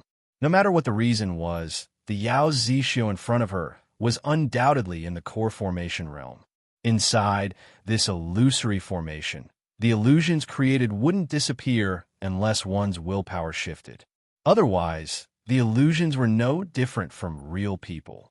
Mo Tinga turned around to look. Fang Zheng, Lu Xiangxin, and Wang Xiangji also had astonished expressions. Once he regained his senses, Fang Zheng signaled them with his eyes and shouted in a low voice, "Go!" The four of them, along with Shang Ruan, who was being pulled by Mo Tinga, fled into the distance. But in the next second, a majestic momentum soared from behind them. Ah! Two blood-curdling screams rang out. Lu and Wang, who were lagging behind, were sent flying. One crashed into a tree trunk while the other fell on a 5 Elements platform. Both of them vomited blood. It was unclear whether they were still alive or not. "Stop!" Yao Zixio shouted loudly. Mo Tinga quickly turned around. Daoist Fang Zheng, who wasn't too far behind her, also stopped and turned around. At that moment, Yao Zixio's eyes were bloodshot and burning with raging flames. His robe fluttered even though there was no wind, and the momentum of a core formation cultivator assaulted their senses. Yao Zixio slowly swept his gaze over them. His gaze was cold and arrogant, as if he was looking at several ants. In the end, when his gaze fell on Shang Ruan, his cold aura finally relaxed a bit. He said, "Little Sister Wan, we can go back now. I can take you back now." Ha ha! In the end, he actually threw his head back and laughed heartily. His voice was incomparably arrogant. Shang Ruan slowly broke free from Mo Tinga's grip, then walked forward step by step. "Big Sister Shang." Mo Tinga couldn't help but call out. She could see that although Yao Zixio's cultivation level wasn't possessed by the devil, his mental state was. Right now, he could still recognize Shang Ruan, but who knew if he'd still retain his rationality in the next moment? Shang Ruan's footsteps faltered. She turned around and smiled at Mo Tinga. For some reason, Mo Tinga felt that Shang Ruan's smile looked even more desperate than her crying. Shang Ruan said softly, "Little Sister Yi, thank you for being so kind. This matter isn't related to you. In a moment, let's go." Mo Tinga was dumbfounded. She meant Shang Ruan had already turned around and was flying towards Yao Zixio. Yao Zixio reached out and embraced her. He said complacently, "Little Sister Wan, are you happy?" Shang Ruan shook her head and said faintly, "I'm not happy." Yao Zixio wrinkled his brows, then asked anxiously, "Why? All these years, didn't you really want to go back?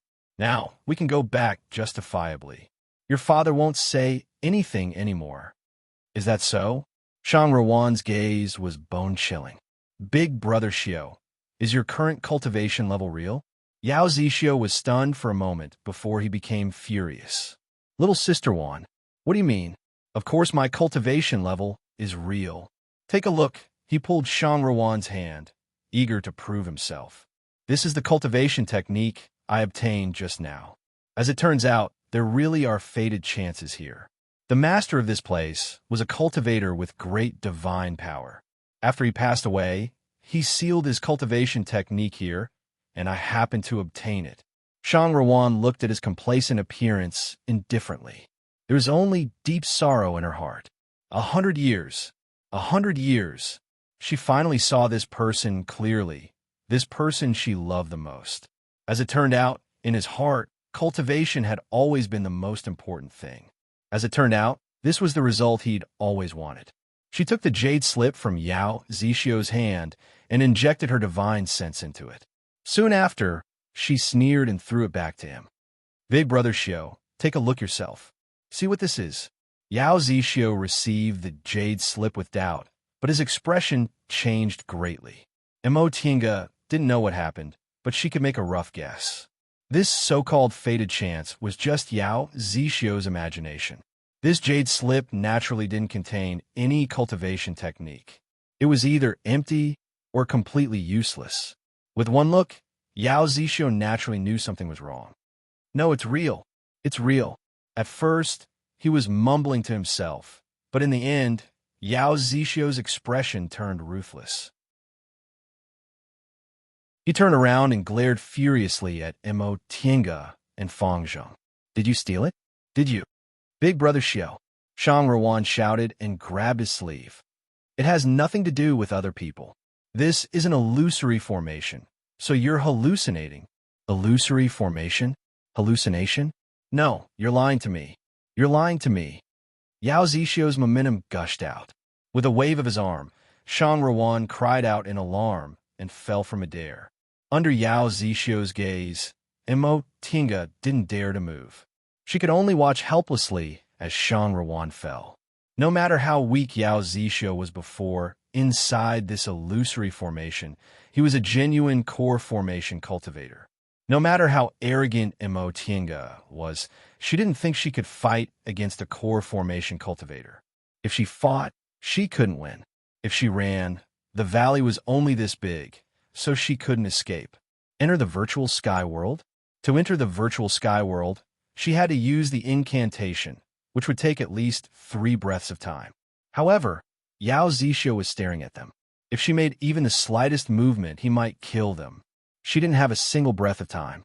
Big Brother Xiao, Shang Ruan was obviously injured, but she still struggled to get up. Big Brother Xiao, don't. You'll be possessed by the devil. Little Sister Wan, you don't need to say anything. Do you think I don't know? Yao Zixio's eyes were bloodshot, making him look even more demonic. Back then, your father accepted me as his disciple because he fancied my Yao clan's treasures. To make him agree to let you marry me, I offered my Yao clan's ancestors' secret technique. But what did your father do? 10 years later, he still wanted you to marry someone else. Moreover, this time, I was already useless, and he even wanted to kill me. What? Shang Ruan was shocked. My father, you don't know, right? Yao Zixio grinned.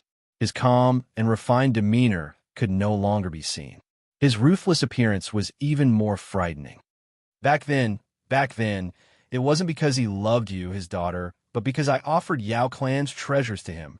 But even so, he only let us off for 10 years. When you came to look for me that day, I already received news that he wanted to kill me. I originally planned to leave by myself, but you came looking for me. I couldn't bear to part with you. Shang Ruan's lips trembled, but she couldn't say anything. It was actually like this. No wonder he was so eager to cultivate. No wonder he probably wanted to take revenge after he formed his gold core. She suddenly burst into tears. As it turned out, there was no solution. There was no solution at all. She thought she only needed to persuade him, but it turned out he actually had this kind of reason. Even if he was willing to walk out of the illusory formation, he was still thinking about taking revenge. Little Sister Wan, Yao Zixio said softly, don't worry. For your sake, I won't take his life. It'll be enough if I just cripple his cultivation level. All these years, I've been asking around, but your father didn't succeed in forming his gold core. Retribution. This is retribution. Ha ha. Once he finished laughing, Yao Zixio shifted his gaze towards Mo Tiange and Taoist Fang Zheng. He said slowly, I'll start with the 2 of you. Come, let me see your skills. Both Mo Tiange's and Taoist Fang Zheng's expressions darkened. Each of them held their magic tools or magic weapons tightly. Yao Zixio seemed like a cat teasing a mouse. He didn't attack right away, as if he was really waiting to see their skills. After a moment of silence, Mo Tiange said, Fellow Taoist Yao, you don't believe this is an illusory formation? I believe it, Yao Zixio said with his head held high. However, advancing to the core formation realm wasn't an illusion. If it was an illusion, I wouldn't have such a clear feeling. I've really become stronger. This feeling, while he was still reminiscing, Mo Tiange smiled. Yes, it's a feeling, but feelings can be wrong. You. Yao Zixio glared at her angrily after being denied again. He raised his hand, and a ball made of spiritual aura gradually appeared in his palm. Mo Tiange and Taoist Fang Zheng became even more nervous. Core formation cultivators could materialize their spiritual aura, so a strike from a spiritual energy ball like that definitely wasn't something foundation-building cultivators like them could withstand. Big Brother Xiao, Shang Ruan shouted. Big Brother Xiao, please let them go. If you want to take revenge, it has nothing to do with them. Shut up, Yao Zixio shouted. In a cultivation world, what's the big deal about killing people? You're just being soft-hearted. I'm afraid you'll be possessed by the devil. Possessed by the devil? So what if I'm possessed by the devil? Yao Zixio sneered. If I can obtain such formidable power, I'm willing to be possessed by the devil. Besides, what's the harm in being possessed by the devil? Master Song Feng is a great late-stage nascent soul cultivator, but didn't he also kill innocent people? I've never seen his cultivation level affected by being possessed by the devil. What inner devil? What moral integrity? They're all fake. Fake. Shang Ruan couldn't persuade him anymore.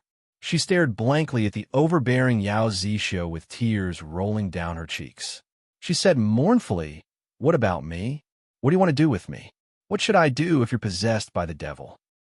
Yao Zixio was silent. His expression softened as if her words touched the softest part of his heart. At that moment, Mo Tiange gave Taoist Fang Zheng a meaningful glance. The two of them understood each other tacitly and started to make their own preparations. Big brother Xiao, do you still remember the vow we made that day? I, Shang Ruan, will marry Yao Zixio, and I'll never leave him in this lifetime. Shang Ruan wiped the blood from the corners of her mouth, then flew up while swaying. She reached out to him. Big brother Xiao, don't leave me. Yao Zixio couldn't help but also reach out to hold her hand. His voice also softened. I, Yao Zixio, will marry Shang Ruan, and we'll live and die together in this lifetime. A smile finally appeared on Shang Ruan's face as she leaned towards him. She watched as Yao Zixio couldn't help but pull her into his embrace. A magic tool suddenly appeared and ruthlessly pierced Yao Zixio's heart. Ah, it was Shang Ruan's miserable scream. That short sword-shaped magic tool appeared in Yao Zixio's heart. Yao Zixio held the hilt of the short sword. He exerted some force, and the sword was pulled out, creating a trail of blood. He swayed, but he still managed to stand firm. He stared at Shang Ruan, who fell on a 5 elements platform after he swung his arm. His anger soared and he shouted in pain, "You actually want to kill me?" Shang Ruan fell on the 5 elements platform. She couldn't move at all, but her gaze was smiling. Big brother Xiao will never leave you in this lifetime. That being the case, let's die together. With every word she said, she kept vomiting blood. By the time she finished speaking, she was already covered in blood. Mo Tiange couldn't bear to watch. She suddenly regretted telling Shang Ruan that death was the result of falling into her trap. Since Yao Zixio wasn't willing to come out of the illusion, he'd die in the end. So she live and die together, live and die together. She never thought the love between lovers in the mortal world could be realized in the cultivation world. But now, little sister Wan. Yao Zixio was dumbfounded. He floated in the air in a daze. Blood kept flowing from his heart, but he didn't feel it at all. Core formation, core formation. He suddenly mumbled, "I formed my gold core, but little sister Wan." As if he suddenly realized what had happened, he rushed over, threw himself on Shang Ruan, pulled her up and shouted, "Little sister Wan, little sister Wan." Shang Ruan was still smiling, but she couldn't move anymore. And Mo Tiange could see that she was almost certainly going to die. Little sister Wan, but Shang Ruan didn't say anything to him. She just quietly closed her eyes, and her breath gradually disappeared. "Little sister Wan," Yao Zixio shouted. Blood and tears gushed out his eyes. They saw Yao Zixio gradually losing his color. It was as if he was petrified bit by bit. Slowly, he turned into a skeleton wearing a robe. As for the skeleton, it was still tightly hugging Shang Ruan's corpse.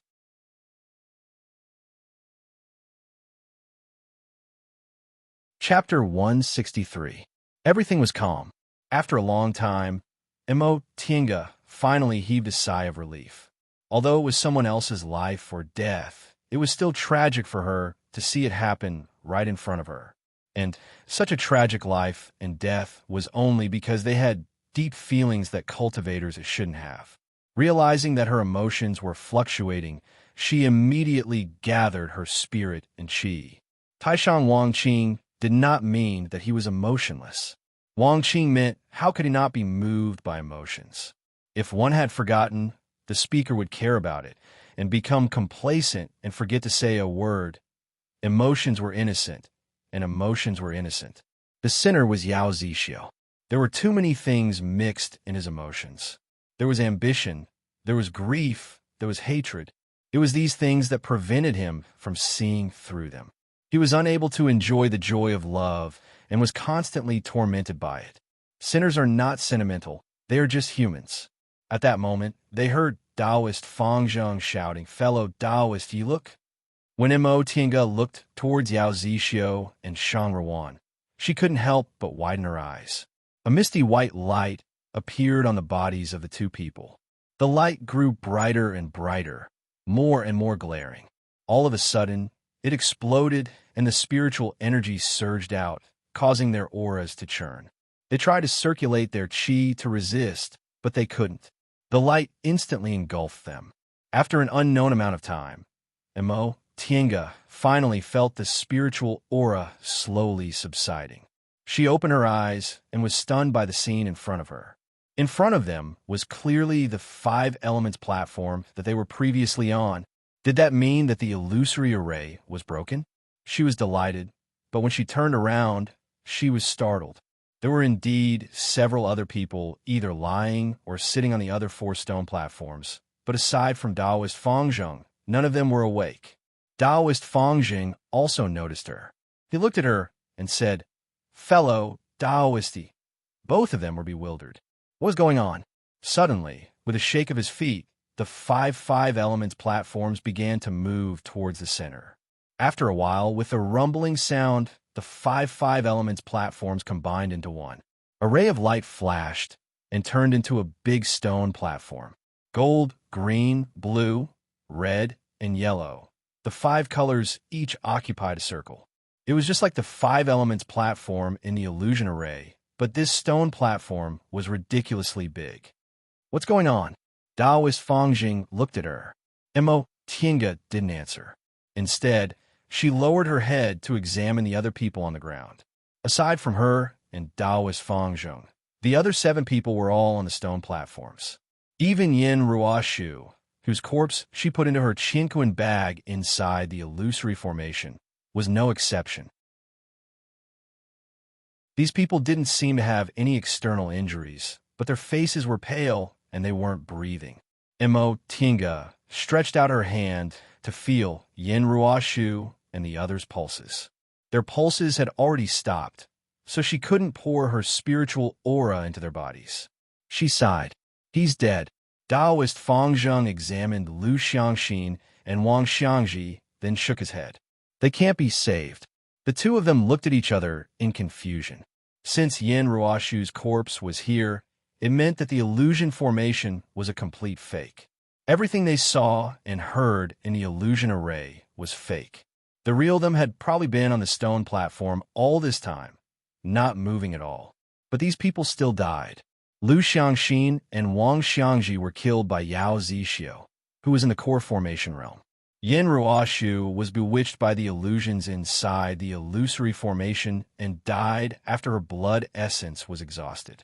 Mo Tiange didn't know what the 2 women Yun and Lu went through, but their willpower wasn't strong and they didn't get along well with each other, so it wasn't impossible for them to be bewitched together in the end. Yao Zixio was bewitched by his own inner demon and bewitched by the illusions, so Shang Ruan was killed by Yao Zixio.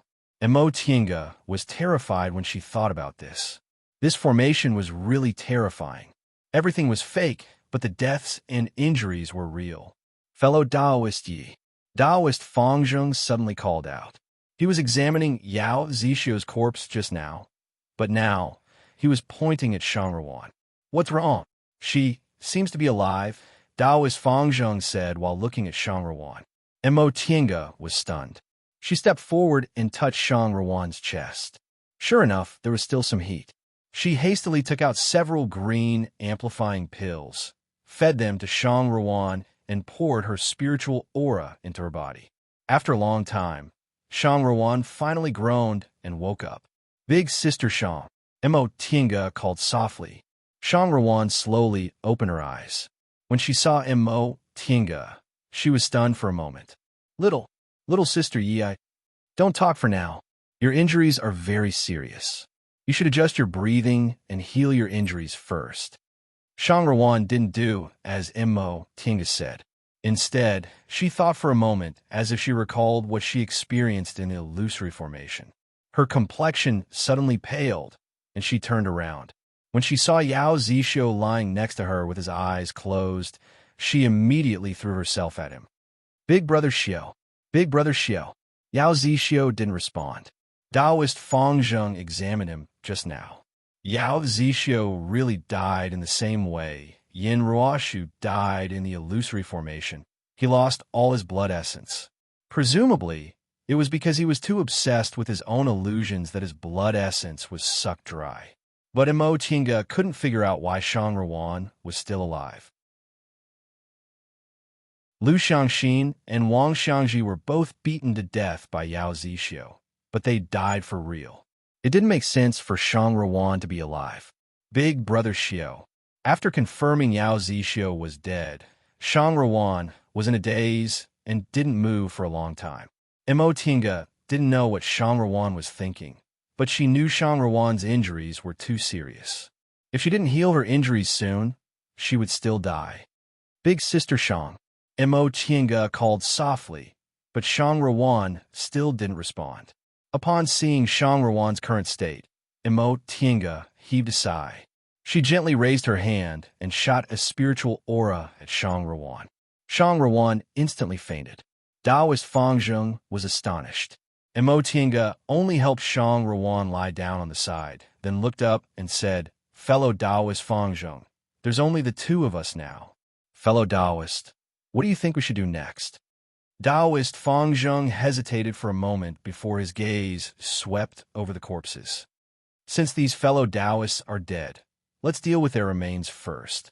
Immo Tinga understood what he meant by deal with their remains. Among cultivators, if one of their companions died, the remaining people would divide the person's belongings among themselves. Immo Tinga wasn't disgusted by this, but she also wasn't too enthusiastic about it, because she didn't lack medicinal pills or spirit stones. Therefore, she just nodded absent-mindedly. If Immo Tinga was with other people, Taoist Fang Zheng probably wouldn't have said anything and would have taken those people's chinquan bags as if it was a matter of course. However, Taoist Fang Zheng saw that Immo Tinga obviously carried the habits of elite disciples of cultivation groups and wasn't like other individual cultivators who only cared about profit. Taoist Fang Zheng was also afraid of her strength, so he restrained himself a bit. In fact, this was also because Taoist Fang Zheng was too cautious. Immo Tinga was also an individual cultivator and wasn't a young miss from a cultivation group, so she was naturally used to this and basically didn't have any objections. Taoist Fang Zheng took those 6 people's chinquan bags one by one. Just as he was about to burn the corpses, he suddenly heard Immo Tinga's shout and stopped. Immo Tinga said, "I'll take Yao Zixio's things. Don't burn his corpse for now." Taoist Fang Zheng nodded, then put Yao Zixio's corpse on the side. He then handed Yao Zixio's chinquan bag to her and said, "Fellow Taoist Yi, how should we divide this?" "Half each," Immo Tinga answered faintly as she put Yao Zixio's chinquan bag into Shang Ruan's arms. Taoist Fang Zheng heaved a sigh of relief upon hearing her answer. If Immo Tinga said she didn't want it, he would have been worried because that would have meant she was either too naive or her temperament wasn't compatible. Furthermore, they were on the 5 Elements platform now and hadn't reached the end of their journey yet.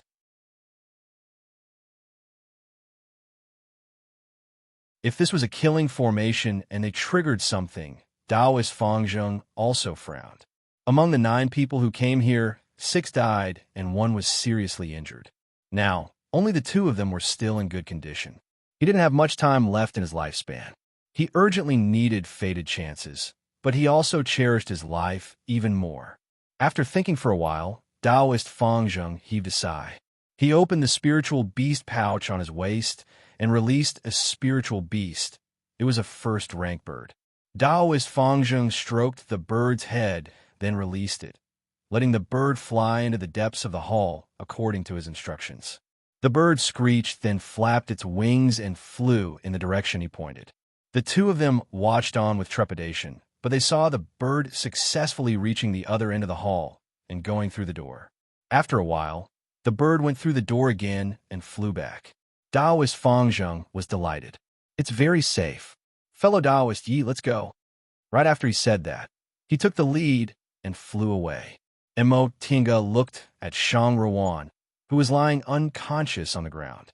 She sighed, then took out a medicine bottle and put it in her pocket. She also summoned the white silk handkerchief and followed after them.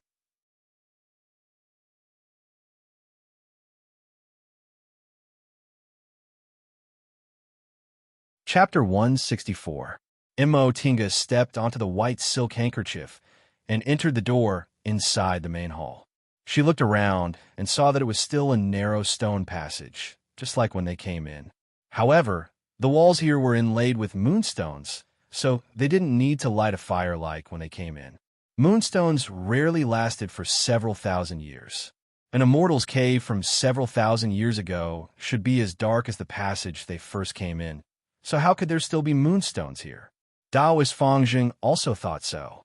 The two of them stood in front of the wall and pried off a moonstone each. This, after studying it for a while, Taoist Fangzheng said, seems to be Mother Moonstones. Mo Tinga was confused. Taoist Fangzheng looked carefully for a while, then nodded. Yes, there's a moonstone mine here. These are all Mother Moonstones, so they can last for so long. In terms of experience, Taoist Fangzheng had mingled in both the cultivation world and the secular world for several hundred years, so he naturally had a lot of experience.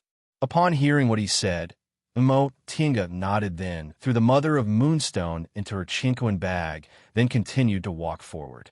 Although moonstone mines were rare, they had no other use in the cultivation world except for illumination, so they weren't precious. The two of them cautiously walked on the stone slabs. Ever since they entered Kunwu, they'd encountered countless dangerous situations, so Mo Tinga had always been cautious. In her opinion, Taoist Fangzheng's behavior was very similar to Second Uncle's. Her way of doing things was developed when she was with Second Uncle, so she and Taoist Fangzheng were very compatible.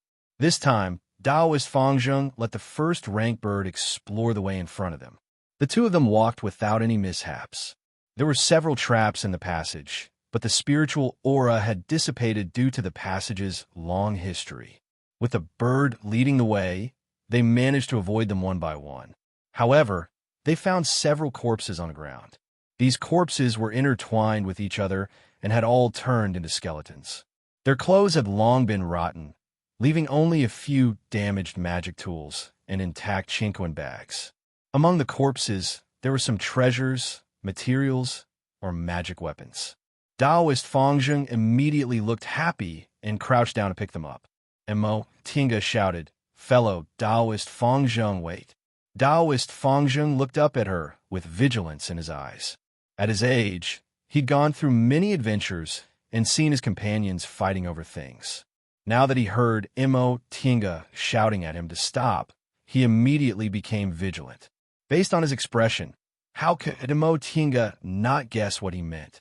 Nevertheless, she only said faintly, "There are so many skeletons here, and they weren't a group of people. However, all of them died here, so maybe there's some mystery behind it."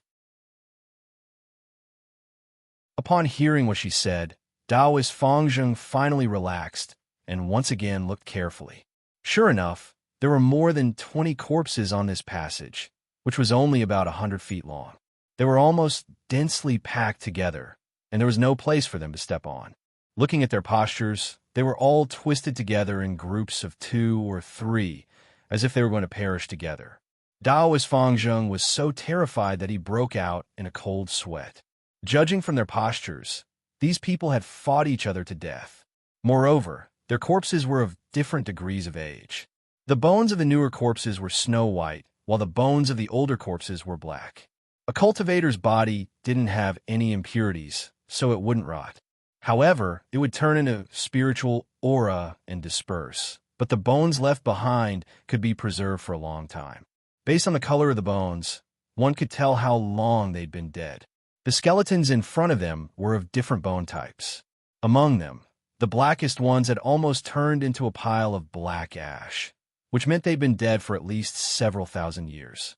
However, there were also some snow-white ones among them, which meant they'd been dead for no more than 1,000 years. They all knew how powerful the illusory formation outside was. Out of 9 people, only the 2 of them made it here in one piece. Besides, the spiritual aura fluctuation outside the valley couldn't have existed all the time. Otherwise, they wouldn't have never heard of it.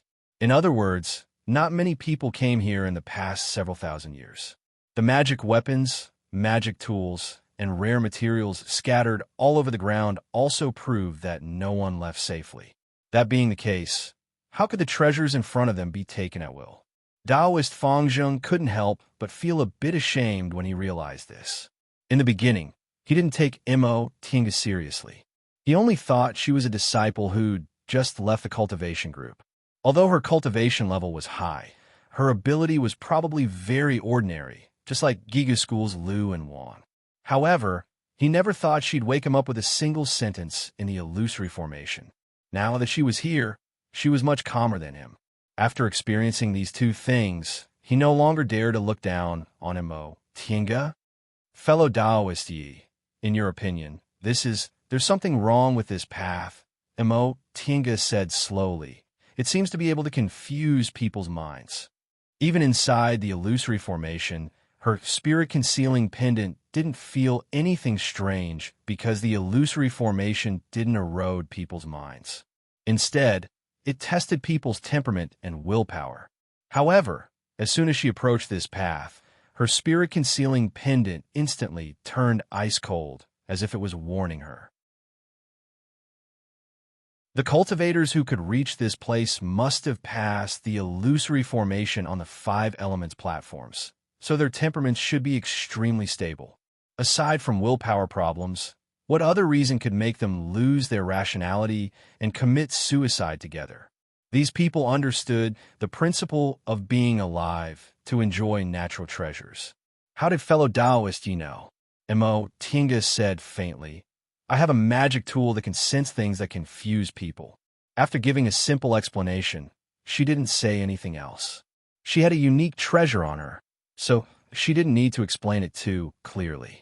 Taoist Fangzheng was also a smart person, so he didn't ask any more questions.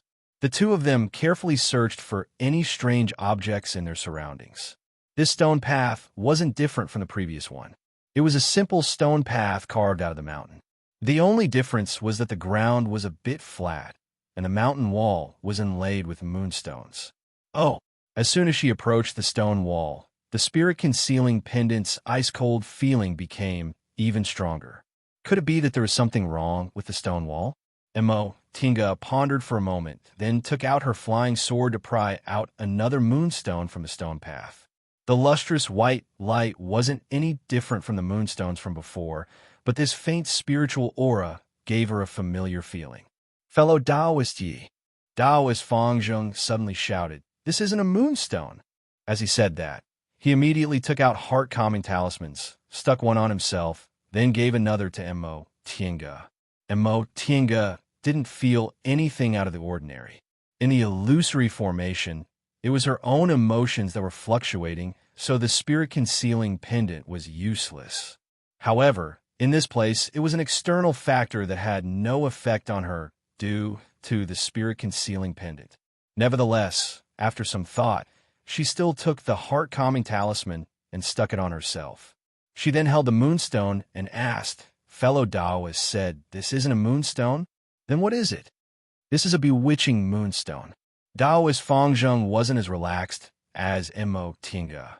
He forced himself to calm down, then answered, "A kind of bewitching moonstone is often found in moonstone mines. This kind of thing can cause people to hallucinate, so it's a good material for making illusory formations. However, although moonlight stone mines are not rare, bewitching moonlight stones are very rare, and not many people know about them. I only saw a small piece in a secret shop a few decades ago, and that small piece was auctioned for over 1,000 spirit stones." At this point, Taoist Fangzheng's gaze was filled with excitement. I never expected the master of this immortal's cave could actually find so many bewitching moonstones. If I could take all of them. As she quietly sensed the spiritual aura emitted by this bewitching moonstone, a thought flashed through Imo Tinga's mind. She suddenly thought of something. She reached into her chinkoan bag and rummaged through it. She took out several jade fragments and compared them with this bewitching moonstone. Sure enough, they were made of the same material. It was just that these fragments had exhausted their spiritual aura and were already broken. More than 10 years ago, when she just built her foundation, she and Wei Jiasi once encountered the bewitching twin monsters during the demonic beast riot. The bewitching twin monster was born with wisdom. It designed an illusory formation that almost made the two of them kill each other. In the end, she obtained this jade fragment. Now, it seemed this jade fragment was indeed a bewitching moonstone. Upon realizing this, Imo Tinga couldn't help but feel apprehensive as she looked at the wall full of bewitching moonstones. Back then, a formation laid with only a piece of stone was able to trap her and Wei Jiasi, two foundation-building cultivators. There were so many bewitching moonstones here.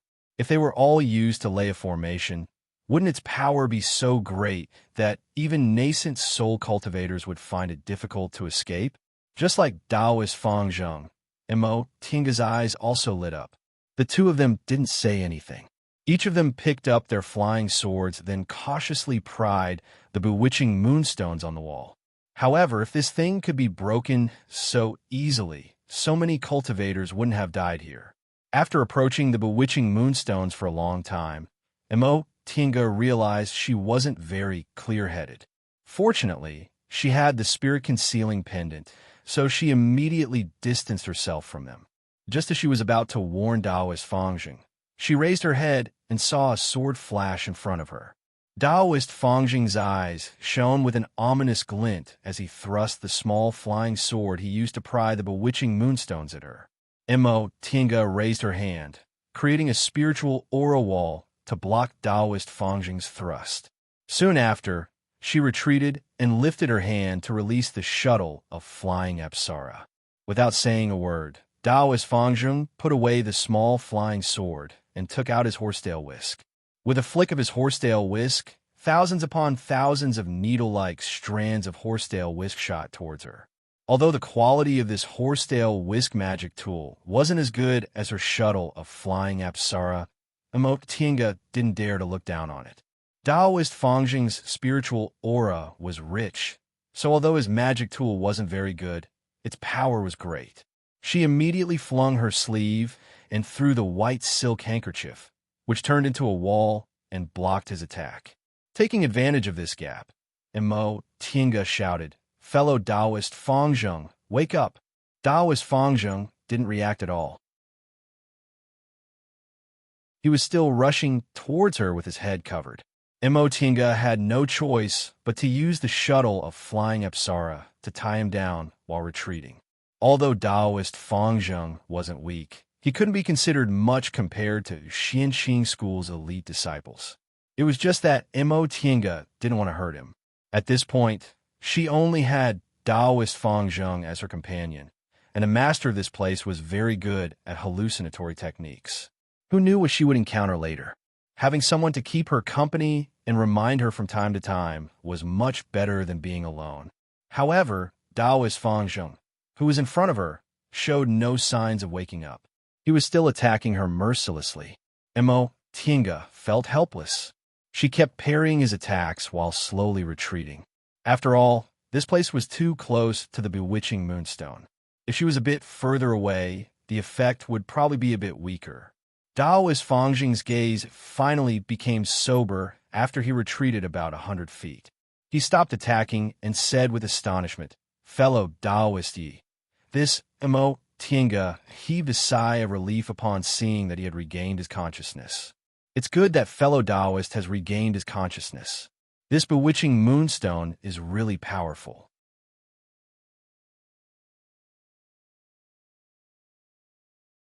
Chapter 165.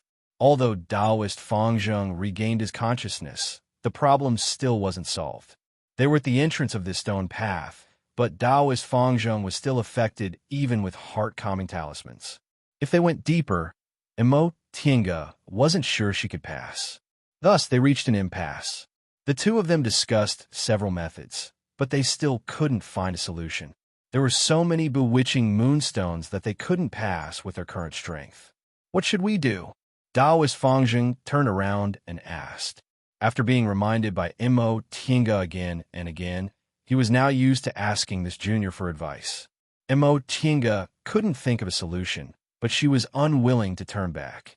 In the previous trial, 6 out of 9 people died. 1 was half dead, and only 2 were in good condition. How could she be willing to turn back after paying such a price? But she wasn't strong enough. Perhaps the master of this place laid this path to stop cultivators below the core formation realm. If they forced their way through, wouldn't they lose their lives?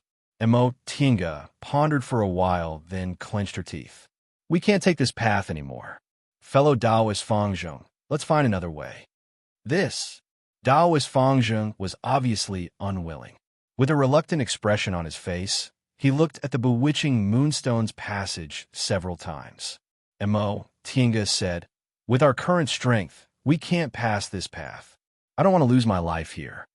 Taoist Fangzheng also hesitated upon hearing that.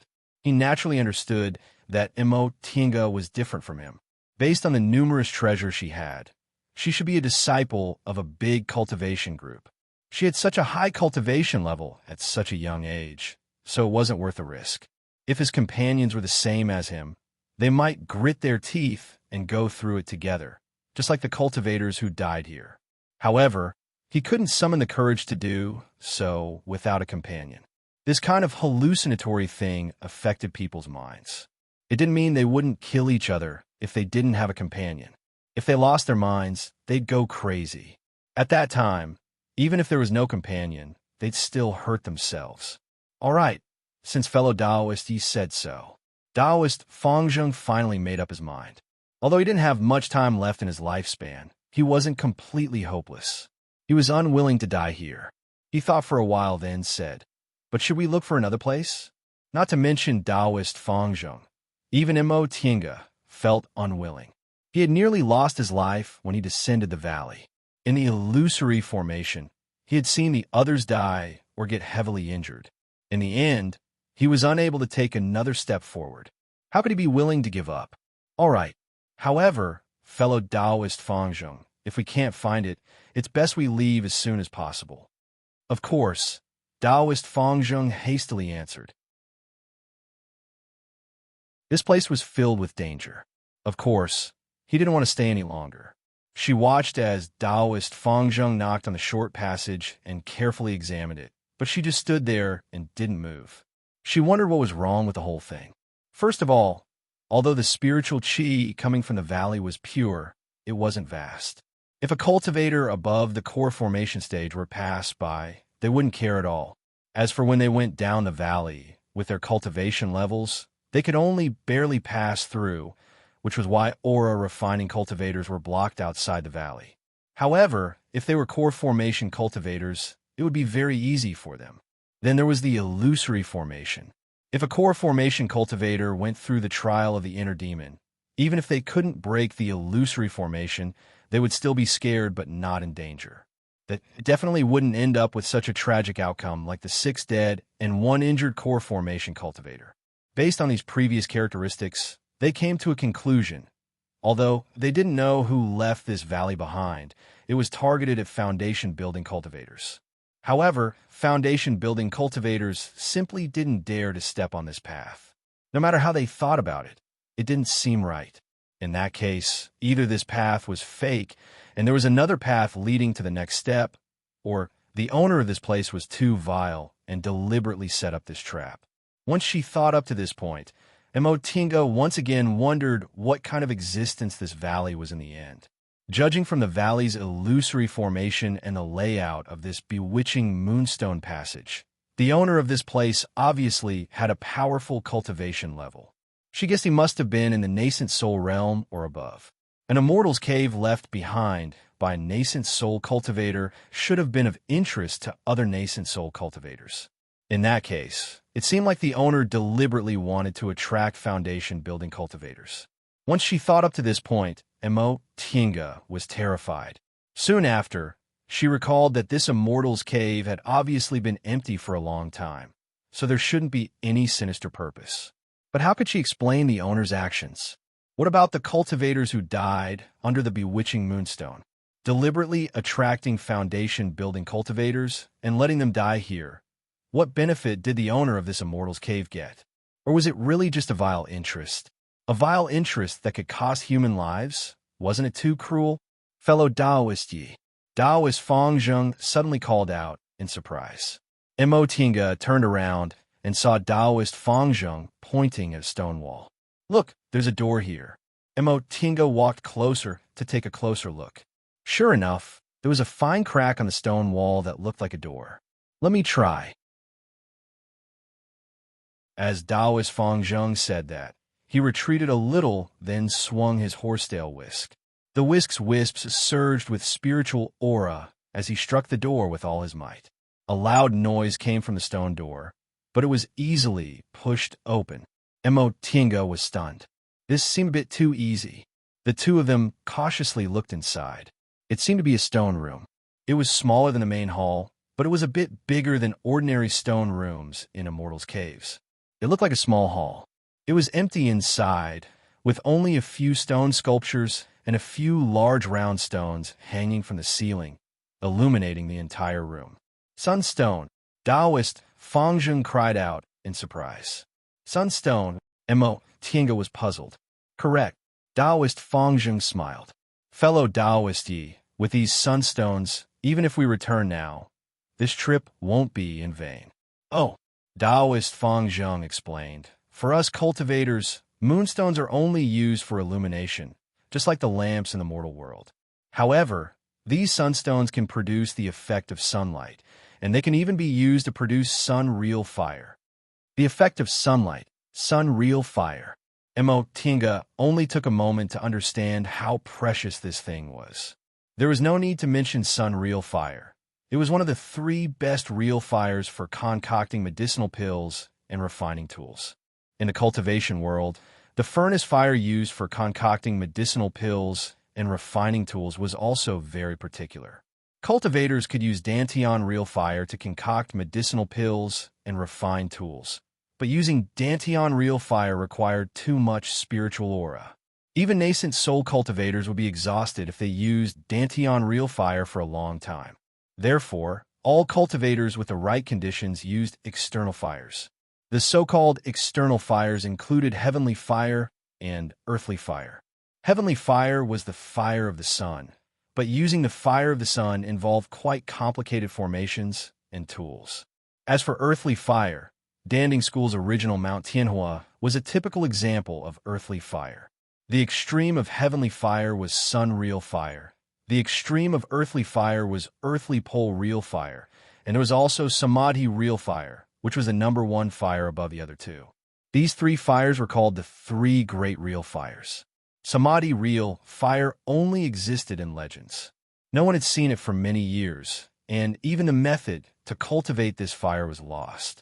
Therefore, the best external fires for concocting medicinal pills and refining tools in the world were sun-real fire and earthly pole real fire.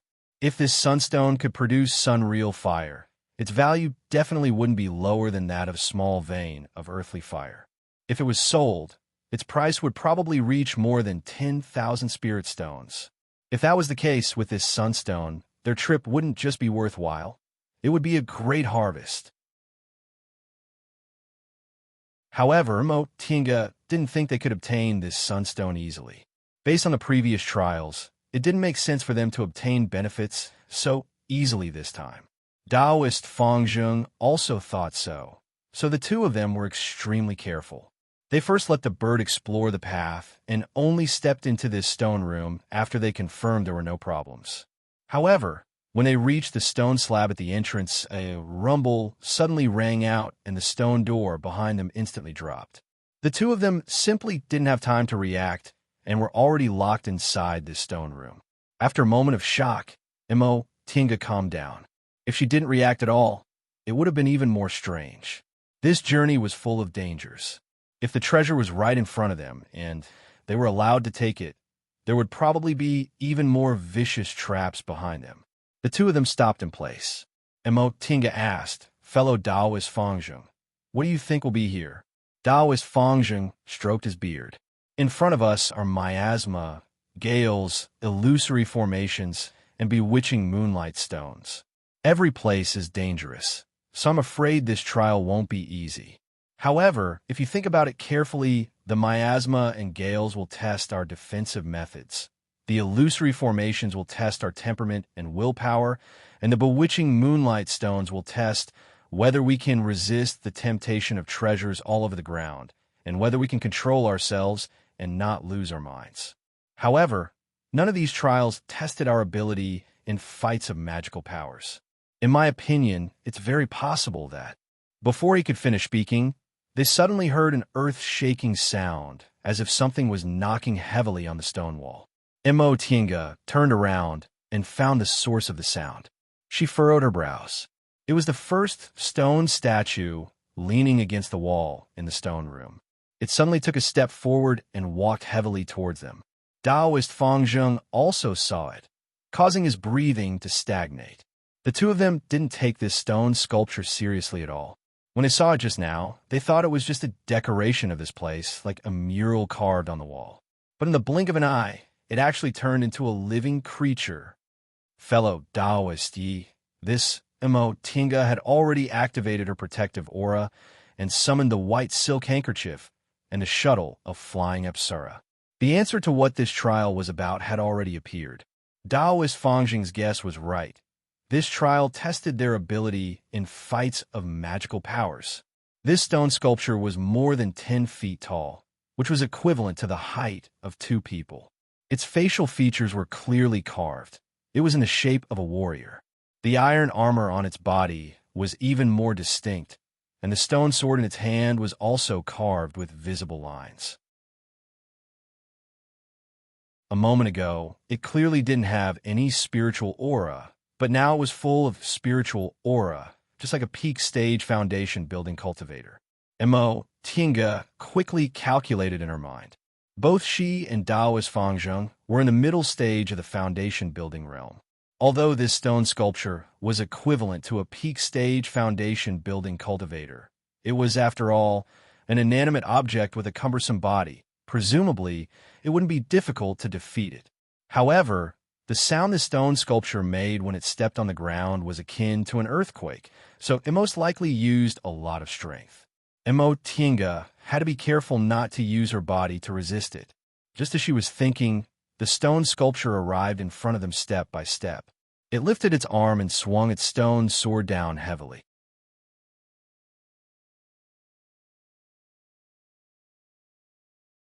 Chapter 166. Neither of them dared to fight the stone sword head-on. The moment the stone sculpture swung down, Tinga and Taoist Fangzheng both dodged it. With a loud rumble, the flagstones on the ground caved in and shattered. Both Tinga and Taoist Fangzheng's expressions changed. They knew in nascent soul cultivators' immortals, cave must have been reinforced with materials. But the sword the stone sculpture swung down didn't seem to use much strength, yet it easily pierced through the flagstones. They asked themselves if they could do it. Without much time to think, the stone sculpture swung its sword again. The power of this sword strike was also very fierce. However, just as they guessed, this stone sculpture's strength was great and its body was cumbersome, but its speed was also very slow. And speed was precisely what she was good at. Stepping on the white silk handkerchief, Tinga dashed away without being touched by the stone sculpture in the slightest.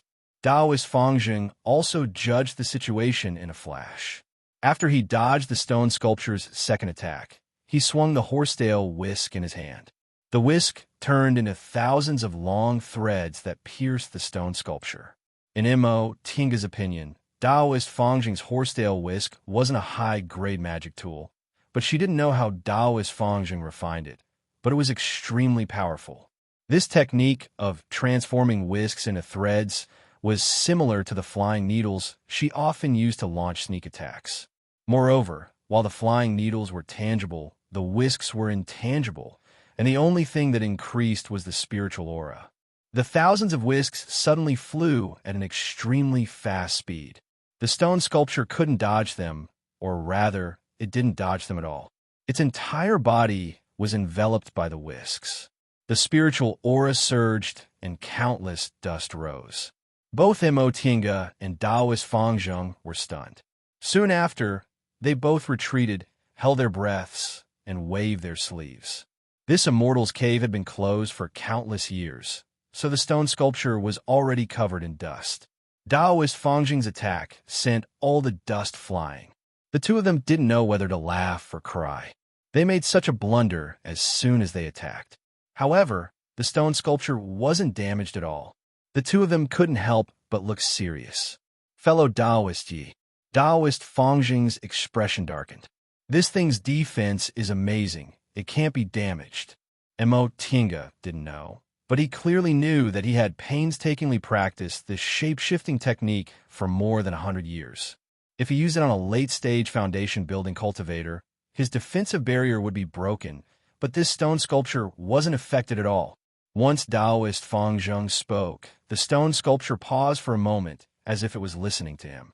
In the next second, it adjusted its direction, then suddenly swung its sword at Daoist Fangzheng. The power of this sword strike was indeed terrifying. Daoist Fangzheng managed to dodge it in time, but he was still injured by the sword aura, causing him to let out a muffled groan. Tinga acted just in time. The shuttle of flying Apsara transformed into several golden rays that flew towards the stone statue. After several poochie-poochie sounds, Tinga's expression darkened. The flying Apsara shuttle's golden light didn't even leave a mark on the stone statue. Ever since she obtained the shuttle of flying Apsara, Tinga had always relied on this magic tool. Later on, she heard from Lord Daoist Jinghe that its main material was 1,000-year-old gold essence, which was mixed with heavenly transformation stone, making it comparable to a magic weapon. It was a magic tool he specially made for Qin Shoujing when he built his foundation. 1,000-year-old gold essence was usually used on flying swords to increase their sharpness. So although the shuttle of flying Apsara didn't have any sharp edges, it was still very sharp. Up until now, she hadn't encountered anything that could be cut by the golden rays. Nevertheless, the shuttle of flying Apsara was completely useless against this stone statue. Tinga's expression darkened. For a moment, she didn't know what to do.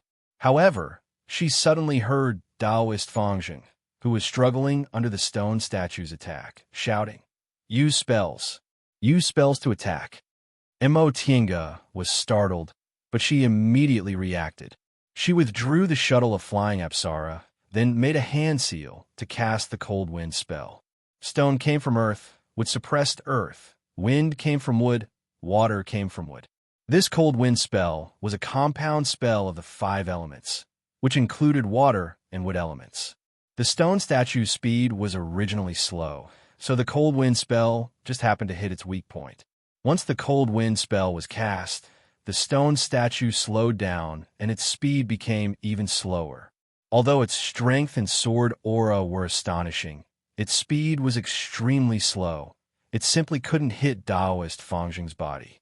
Daoist Fangzheng was finally able to extricate himself. Fellow Daoist Daoist Fangzheng's breathing was heavy. Obviously, his injuries weren't light. Earth suppresses water. It'd be better to directly use a wood entanglement spell to bind it. I tested it just now. Its sword aura isn't a straight line, so we just need to avoid it. Tinga didn't say anything and just nodded. Instead of using the cold wind spell, she clasped her hands together, condensed spiritual aura, and started to cast the high-level wood element spell, rustling fallen wood. Countless withered leaves rose, the wind whistled, and countless vines grew from the ground, binding the stone statue. Wood spiritual aura shot towards the stone statue. Under the green light that filled the sky, the stone statue was bound by the vines and couldn't budge. It wanted to brandish its sword, but the vines once again wrapped around its sword-wielding hand. Neither the horsetail whisk nor the shuttle of flying Apsara could break the stone statue. Under the entanglement of Wood's spiritual aura, it was finally firmly restrained. But this wasn't the end. Although this stone statue was restrained by Wood's spiritual aura, Tinga's cultivation level wasn't high enough, so she couldn't directly knock it down and could only bind it. Moreover, this stone statue's strength was astonishing, so it would take a lot of effort to bind it. Fellow Taoist Fangzheng, Tinga couldn't help but furrow her brows when she sensed the spiritual aura in her body was draining like crazy. I'm consuming too much spiritual aura. I can't hold on for too long. Taoist Fangzheng also clasped his hands together and started to cast a wood element spell. With Taoist Fangzheng's support, Tinga finally heaved a sigh of relief. She had never encountered an opponent who directly relied on formidable strength like this. Even though it was a stone statue without any intelligence, it was still very difficult to deal with. She recalled the time she encountered a 5th-rank double-headed eagle during the demonic beast riot. Her cultivation level was a bit lower than it was now, but she didn't feel this helpless. She couldn't blame the ancients for saying one strong man could defeat 10 skilled men. The hardest technique to crack was having no technique at all. Amidst the sky-filling green light, the stone statue once again turned around to listen, seemingly looking for the source of the spiritual aura. Tinga's heart stirred. She raised her hand and threw the shuttle of flying Apsara again. This time, it turned into a long golden thread and shot towards the stone statue's ears. This time, the golden thread drilled into the stone statue's ears without any obstruction. With a soft rip, the stone statue's body became heavy and it stopped moving. Tinga stopped casting the spell and focused on controlling the shuttle of flying Apsara. Clanging sounds rang out incessantly. A moment later, the momentum from the stone statue's body dissipated and it finally stopped moving. However, in an instant, it released a strange spiritual aura. Taoist Fangzheng finally caught his breath. He asked, "Fellow Taoist Yi, how did you know its weakness was its ears?" Tinga wiped the sweat on her face and answered, "Fellow Taoist, did you notice? Before it makes a move, it always listens first." "I see." Taoist Fangzheng sighed in admiration. He thought in his heart that women were indeed more meticulous. Although he noticed something was wrong, he didn't expect this to be its weakness. Tinga put away the shuttle of flying Apsara and the white silk handkerchief, then looked at Taoist Fangzheng. "Fellow Taoist, how's your injury?" Taoist Fangzheng hastily swallowed a medicinal pill, then shook his head. "It's nothing. It's just a small injury." Tinga didn't ask anymore. She walked forward, then crouched down to examine the stone statue. When she was controlling the shuttle of flying Apsara, she sensed that the inside of the stone statue wasn't made of stone like the outside. However, no matter how she looked at it, it was a whole piece of stone without any cracks. After Taoist Fangzheng took the medicinal pill, he also walked towards her and said, "That's strange. This stone is so hard. How can we open it?" Tinga tilted her head and pondered for a moment. Then she started to feel the stone statue's head. There weren't any connecting gaps, but there were traces of casting. In other words, this stone statue could actually be melted. She wondered what kind of real fire would be needed to melt such a hard stone. Could this be the art of engineering? She muttered to herself. The art of engineering had been lost in the cultivation world for a long time. She only heard that some people could make aura refining puppets to guard mansions and serve tea, but their fighting abilities were weak. This stone statue obviously didn't have any external spiritual aura supporting it, but its cultivation level was in the peak stage of the foundation building realm. If it was the art of engineering, wouldn't it have been lost a long time ago? "Fellow Taoist, ye also knows about the art of engineering?" Taoist Fangzheng asked curiously. Tinga raised her head. "I read about it in a book. Could it be that Taoist Fangzheng knows about this technique?" Taoist Fangzheng smiled bitterly. "Of course not. The art of engineering has long been lost. I'm just an individual cultivator. How could I possibly learn it? It's just that I'm an old man who's lived for a long time, so I've heard a lot. I've also heard a bit about the art of engineering. Oh? Then what does fellow Taoist think about this stone statue? Is it the art of engineering? It's very similar. Taoist Fangzheng nodded. Cultivators can also use spiritual aura to control puppets. That's not the art of engineering, but this thing can move freely without an owner, so it should be the art of engineering. Mo Tinga also thought the same. In that case, didn't the master of this place know the real art of engineering? After staring at the stone sculpture for a long time, Mo Tinga finally said, "Fellow Taoist Fangzheng, I want this thing. If there's anything else later, you can choose first. What do you think?" This Taoist Fangzheng hesitated. He naturally also wanted this stone sculpture. If he brought it out, he could sell it to cultivation clans or cultivation groups. For people who wanted to study the art of engineering, a peak stage foundation building puppet should be worth at least several thousand spirit stones, right? However, when he saw how determined Mo Tingo was, he nodded without hesitation. Firstly, he didn't want to offend her. Secondly, she promised him some benefits, so he'd only lose some spirit stones. All right, this thing isn't very useful to me. If fellow Taoist, you wants it, I'll give it to you. Mo Tinga smiled, then put the stone sculpture into her chinquan bag. Thank you. I'll definitely keep my promise. If there are treasures later, fellow Taoist can take more. Taoist Fangzheng smiled. Just as he was about to say something polite, his expression suddenly changed. He looked behind Mo Tinga and said, "Fellow Taoist, ye look?" Upon hearing Taoist Fangzheng's cry of alarm, Mo Tinga turned around and her expression also changed. All of a sudden, the other stone sculptures started to move. 1, 2, 3, 4, 5. 5 stone sculptures. The 2 of them were deathly pale. Even though they already knew the weaknesses of the stone sculptures, there were still too many of them. Mo Tinga didn't have much time to think. She flew up and stopped in midair. The shuttle of flying Apsara turned into a golden ray and went straight for the ears of one of the stone sculptures. That stone sculpture paused, then raised its sword. Its sword aura soared to the sky and blocked the golden ray. Mo Tinga clenched her teeth. Just now, she used the shuttle of flying Apsara while she was trapped by a wood element spell, so the stone sculptures couldn't react at all.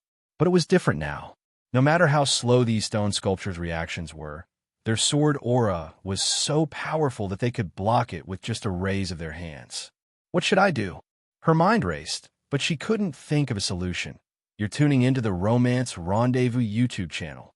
We're so grateful for your support, and don't forget to subscribe to join us on this incredible journey through captivating stories. Your generosity through donations truly makes a world of difference, as it's the primary source of revenue that allows me to expand and enhance this channel for you. Thank you from the bottom of my heart for being a part of this adventure.